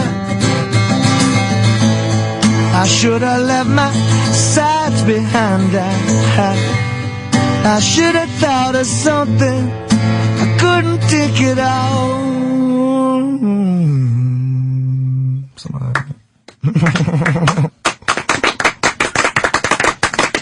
Almost Mustard. Nick DiPaolo in studio playing comics next Thursday, Friday, and Saturday. We'll continue in just a bit. Stay there. Got Nick DiPaolo and Jim Norton in today, and, well, Jim's here most days. And all kidding aside, because there's just douchebags that listen to the show, to be quite honest with you. Yep. All kidding aside, I will fucking produce something for Mustard, so relax. We're having fun with the fucking guy today, you know? And in the end, he performed. We got 2 really good songs out of him today. I asked Nick during the break, I go, hey, have you seen Avatar? And he goes, are you fucking kidding me? All angry. You wouldn't see that shit, right? Fucking horseshit. That's for nerdy cocksuckers. But there's a lot of nerdy cocksuckers seeing this thing. Yeah, and I heard that they lay like a liberal fucking... It's kind of like a subtext of the Iraq War where America's the best. Fuck you, James Cameron, you fucking faggot. You know what? You speak the truth. Tell us how you really feel. What the fuck, you nerdy... There's a little of that in there, Nick. You're kind of right. Guy didn't get stinkfingered till he's 42. I hate a social message like that. It's always the same and message. hide behind it with cartoons, you puss. Always the same message. There is a social message in there. Yeah. Humans are bad. Message. Americans in particular, even though I don't think they come out and say it's the Americans that are pretty much destroying the people of Pandora. And then Nick goes, I haven't even seen fucking Star Wars. Ugh. Now you're a communist. That's a good movie. No, it isn't. Why isn't Star Wars a good movie? I'm not going to watch a bowling trophy talk to a refrigerator on wheels. It's fucking stupid. I don't fucking... The world is interesting enough. I hate fucking fiction. I don't read fiction book. The world's interesting enough. You don't watch... Do you watch action movies? You watch action movies, Nick? No, they bore the shit. Do you like the Terminator or Terminator 2? Couple of action. I'm not a big action movie guy. Terminator 2. And you know. What's your favorite type of movie? You know, Gone with the Wind. Yeah. Comedies. Yeah, comedies suck a dick for the most part. Yeah, they do for the most part. No, what was the last good comedy you saw? Last good comedy I saw was Practical Magic with Sandra Bullock. No, I don't. You don't know either? I haven't seen it. These are just questions. I know. You don't go to the theater I saw much. Bruno, you know. Oh, how was Bruno? They mail, again, funny. Once again, though, he gets all ballsy till it's time to make fun of black people, and then he bails. The liberal fucking horse. Did he not do it? Well, he did in kind of a way. He went on a talk show and pretended he had adopted a black baby. Oh, right. But that was all set up, obviously. Yeah, he doesn't. That was one of the setup scenes. But that was, he's always good for a laugh. But no, comment. You see I'd Hangover? rather a good drama. You know what's the best movie I've seen? Because you know how SAG mails these things to you. Do you get those in the mail, Jimmy? Yes. Or whatever. Writers Guild. I don't know where they come from. But Crazy Heart. Oh, I want to see that. First of all, I love Jeff Bridges and everything he does. And, yes. And when I just saw the cover of the DVD, I'm like, this is going to be. You knew it was going to be good. And it was as good as I thought it was going to be. Yeah, the fucking preview looks good. Is it in theaters yet? I think it did. I think it just popped in. Maybe popped. last Friday. I'm gonna go check that one out. I love Jeff It looks Bridges, good. What does he play? Like a down and out, like country western singer? It's sort of based in a small town. Yeah, the kid that wrote it was his first movie. It was based on a novel. Bullshit. But it's like based on Merle Haggard, Chris Christopherson, and I don't know, Hank Williams. I don't know, three. He kind of blended the three. Tremendous. It's sort of, especially being a comic, you can relate, like the pulling into a town in Texas at noontime and, going over to the club in the afternoon. And just getting real depressed. Yeah. And he's like, it's tremendous. Very cool. Tremendous. I watched it. I wanted to watch it again. You see Up in the Air? I saw Up in the Air. What do you think? I saw it too. Again, here's what the do you thing. think? Because I'll tell you, because the people that I know the agenda of the people that fucking run Hollywood and make these fucking movies. The first hour of Up in the Air, Clooney's character is a guy, and he's telling girls how it is, and he's winning all the argument. A man's man. And I said to my wife, his character's going to get fucked in the end. And you just knew? Just from political correctness, yes. Just from I know the agenda of the people that write this shit. The guy is not going to have the last say.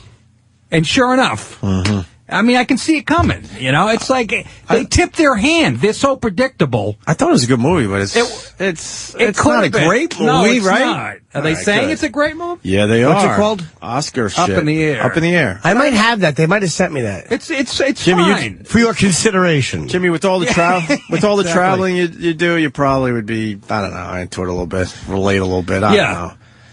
What else did I see? Going for status with the airlines, and it's that whole world. Doesn't like living in his house. He likes just being on the road. He lives his life on the road, man. But of course, a woman has to straighten him out. And that wasn't her ass in the movie. Of course not. Of course, it was a stunt ass. What's wrong, Keith? We're talking movies now. I'm trying to do something today. What was the other one? They got a shitload of them. No, nothing against you. What? Oh, no, I'm sorry. No, Hey, you walked in all depressed. No, he was just laughing because we came back from the bathroom and he was kind of beat, but then an hour ago he had 93 friend requests on Facebook and now he has 259 or something like that. Right, yeah. So he's okay, now he's in a good mood again. And he's scared that he's going to become a joke on this show because he heard the Tippy Tom piece going into break. Where would he get that idea? Just because you pulled out a crusty rock and about a homeless guy's ass. But that was Tippy Tom. He was like kind of he was a comedian. He was in his a own comedian. right. Exactly. And went with all that shit. Can I make a suggestion for Tippy Tom? Maybe a few more liquids in his diet? Well, he's dead. Is he? Yeah. Right, Awkward. Awkward? Why is it awkward? That guy with a rock in his pants and he's dead? What the fuck? Oh, what a shock.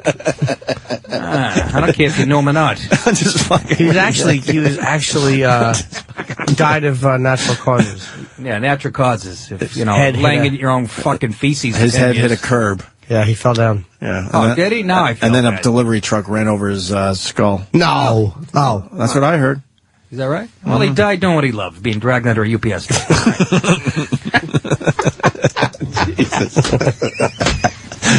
I'm not a fan of the dying, doing what he loves. Sorry, I can't well up compassion for anybody. Because you don't die nicely. So even if you're doing your favorite activity, it's still horrific. So stop with this.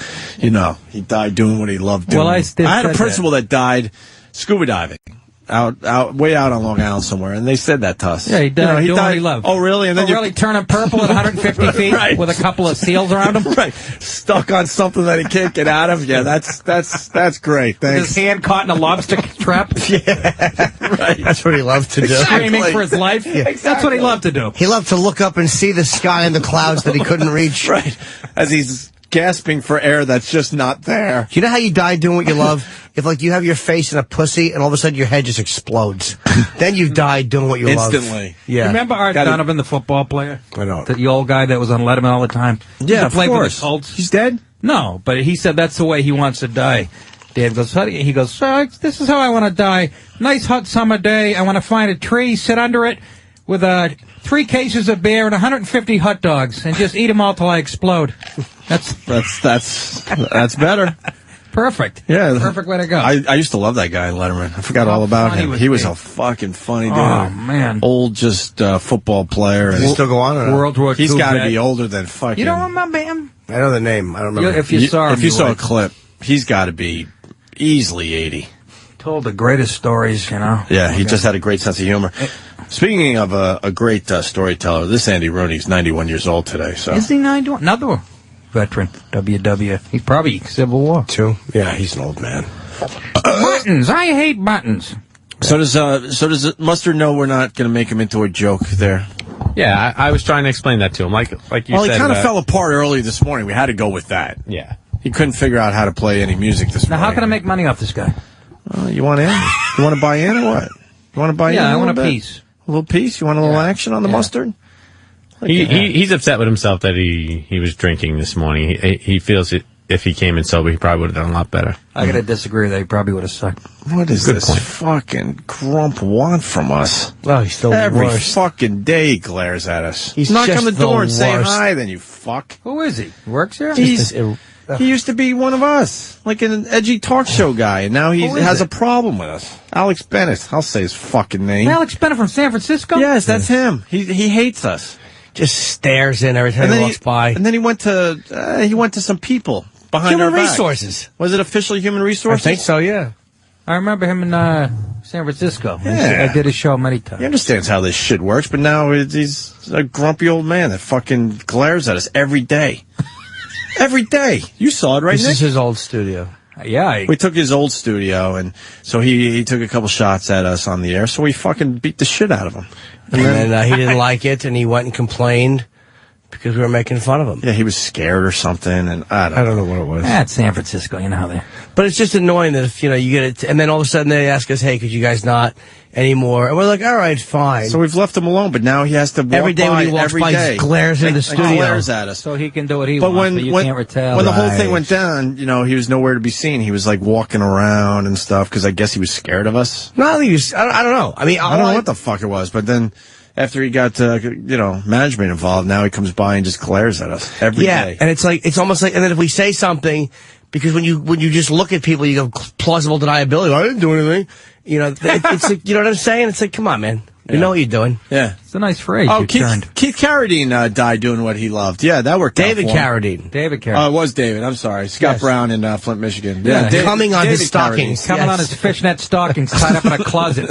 Yeah, I'm sure that was a terrific death for him. Well, an Ecuadorian vacuum 3 feet away. Right. What else? I think we're just about done. We got a Marine leaving for Haiti tomorrow. Holy Well, that's better than shit. fucking Fallujah. This is no time to attack Haiti, guys. Let's go to Tim in North think it's a Carolina.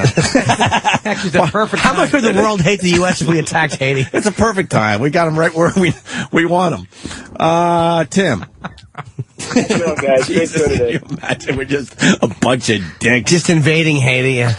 Right. So you guys are going tomorrow? What are you going to steal? Their gold teeth? We trick them. We make believe we're going there to help them, but in reality, it's now ours. Tim, yes. You're doing the right thing tomorrow, huh? Thanks. Yeah. You guys there? Yeah. Okay. Yeah. Well, I just wanted to give you guys a little perspective on what's going on. We actually just got the word yesterday that we were leaving, and we just got back from deployment in December, and we just got word yesterday that we were leaving Friday to go. What are you going to do down there? We're not exactly sure. Just try to hold down the airport, main airport there, and just trying to support that, and then also going out and just digging up piles of debris, I guess. So we're not exactly sure. Like I said, we just got word yesterday. Where'd you just get back from, Tim?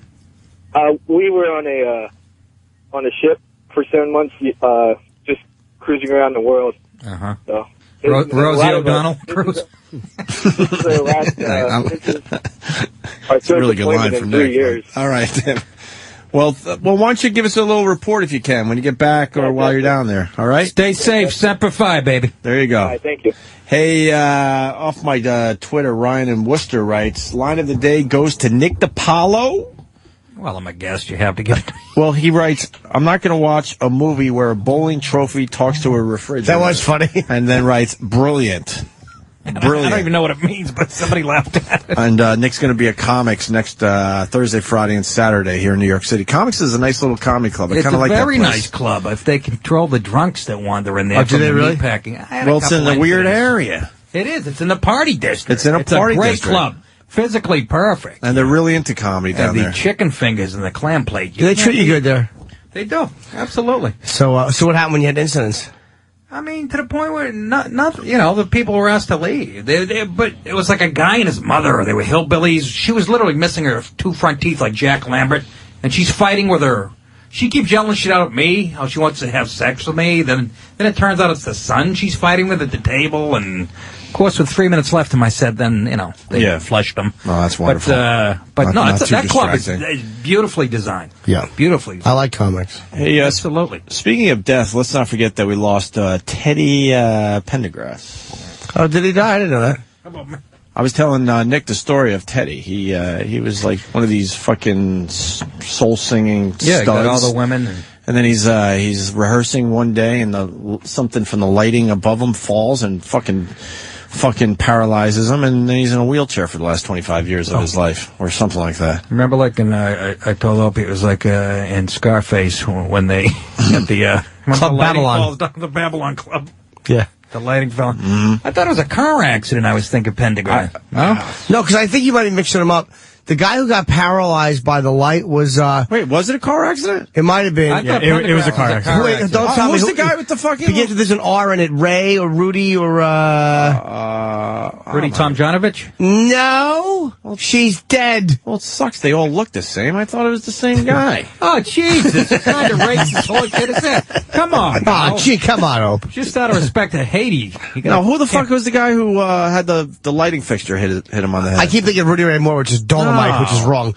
I know who it is. That was, I'm telling that whole story. Ray, from this old house, Abrams. But wait. Ray Mustard? It wasn't Ray. It might have been Maywood. Oh, not Ray. Maywood. Which man I'm thinking? Maywood. Curtis Maywood. Curtis something. Curtis. I'm going to go with Curtis. Yeah. I think Curtis. I almost said Curtis Mayfly. Mayfield. Curtis Mayfly. Curtis Mayfield. Curtis Mayfield. How did I mix those two stories up? Yeah, he had the lighting. He was paralyzed, I think, from the neck Teddy down. had the fucking car accident. All right, yeah, I'm sorry. Teddy had the car Curtis accident. Mayfield. Yeah, that's coming in. Teddy was backing out of an Applebee's. And Teddy fucking was in the car. All right, I'm sorry. What the fuck do I know? And he died today. I wasn't prepared for his death today. I'm sorry. Is that it? We got anything out? Tomorrow morning, 10 o'clock, tickets on sale for March 6th in Washington, D.C. area, Falls Church, Virginia, State Theater. Oh, and the creator of SpaghettiOs dies at the age of 83. Very tragic. Should have died at 23. Fucking horrible. Marking my people. It's a great healthy meal. SpaghettiOs? They never bring up reflux. Horrendous. Got enough preservatives in it to right on my ass in a week. I was a fan of the canned ravioli myself. I love canned My ravioli. brother, too. I was a big fan of that. When you're poor, that shit was good. You can eat that stuff cold, it's good. You get that fucking Frank's, you pop that on there, and it's like a gourmet pasta dinner. Hey, wish me luck in my stomach scoping. Yeah, you what's guys that could about? be joking about me in 6 months. What's going on with you? Well, they're trying to find out. Yeah, but what are your symptoms? Oh, I don't know. A little blood in the stool and slapping my puppy. Do you really have blood in the stool? No. You don't have the blood, right? No, I've got serious stomach pain. Acid reflux? Feels like a heart attack sometimes? Nah, I got a feeling. I thought I had the hiatal hernia thing diagnosed 10 years ago, but something's still hurting like a mother down there. And maybe an ulcer. I'm You're a very guessing- angry man. Well, not anymore. I've really mellowed out. Since Mayfield got that lamp on the head, I really chilled out. But You're very agitated, so maybe you got holes in your stomach. I'm like Jack Walsh in fucking Midnight Run. You know? Will you stop? Jesus, what do you live on? Egg salad and fucking cat urine? Holy fuck. Mellow out. You got He's shitting over you got here, stomach you know? issues. Mellow out. When Norton farts, it's like a piece of shit on my upper lip, for Christ's sake. You don't have... Holy fuck it. It's like searing... You're going to kill Kurds with that shit. Jimmy once got mad at me because I got angry at his fart. I'm like, why are you angry at me? These things are putrid. They're lovely. They're putrid. What could it be? What'd you have? I don't know. Tell me. I love your food combination. I just had sushi last night. I'm a fan of Jimmy. What? Hold on, Nick. I'm a fan of Jimmy's food combos. Listen to the combination. I actually didn't eat much animal yesterday. eats. I ate sushi and 2 cookies. I didn't have a bad dinner. And a little milk. Oh, yeah, I did have cheese before I did red eye. See, I was clearing my throat the whole episode. Cheese, sushi, and what kind of cookies? 2 like chocolate chip ones. They're small, though. For the love of fucking Christ. And it hangs around like it's got legs Exactly, on it does. It lingers. It's got a nice... It's in my clothes. It's got a nice bouquet. Nice. It has legs. Tippy Tom's ass. So you're getting scoped, huh? I got scoped recently. What the fuck is that propofol all about? I said it once. You realize that you just die. Don't say that. You just realize you I don't wanna die. hear that. No, not from they knock you out. I'm like, all right, what happened? Why don't I have any memory of that? On my side for this. That's my question. Last time I had it done, I sat in a chair. I was on my side too. What the fuck is that? That's just probably the way your intestines rest the best. Well, it's the way your stomach goes. Actually, it bends to the. You know how you always see that diagram and it goes this. Maybe you hope you don't have. I wanted to sit in a chair. What's with the thing? TV guide in my hand. Where you shit liquidy and you have to shit immediately.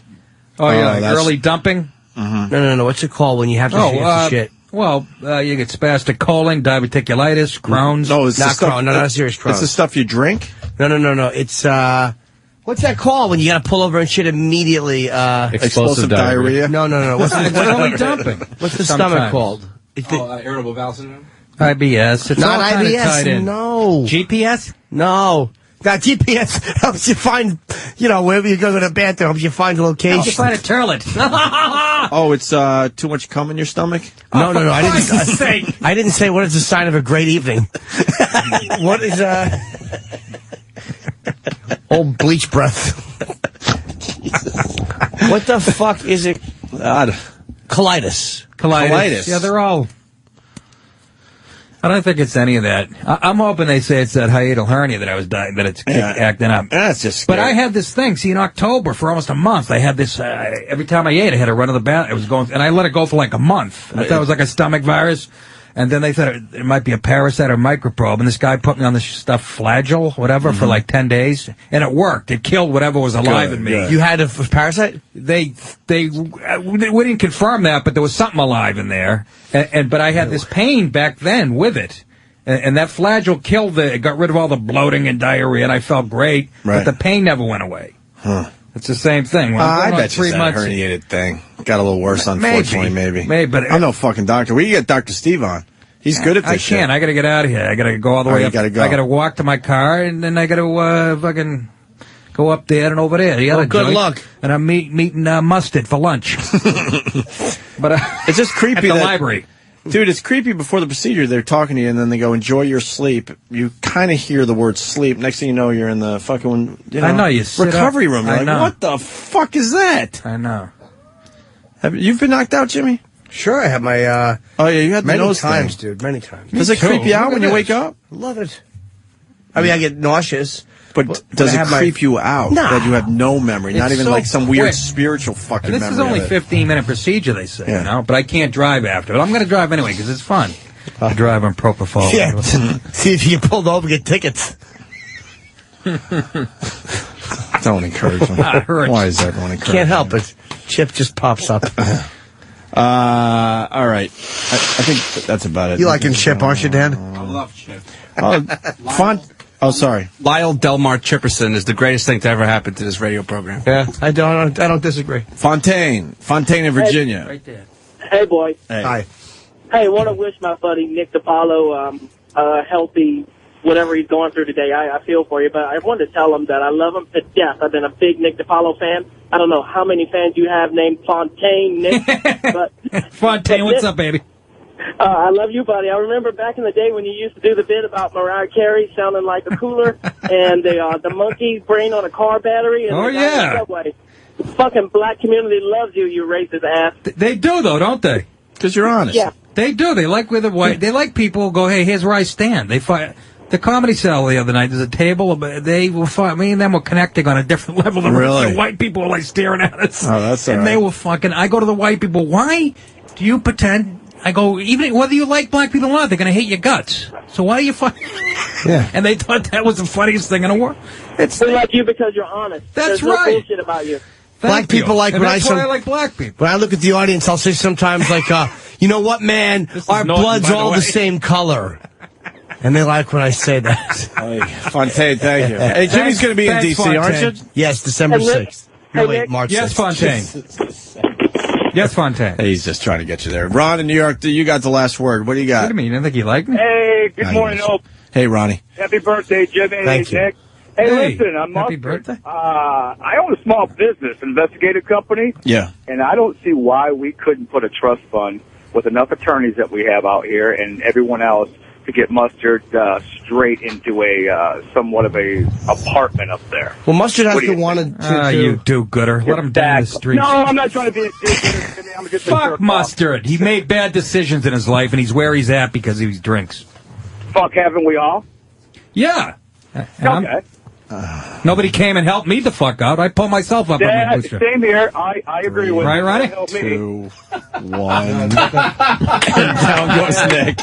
Down goes Nick. Did you get down goes Nick? That motion scares the shit out of me. You know, Nick's putting his coat on. I think that's it for today. All right, guys, we had fun. Yeah.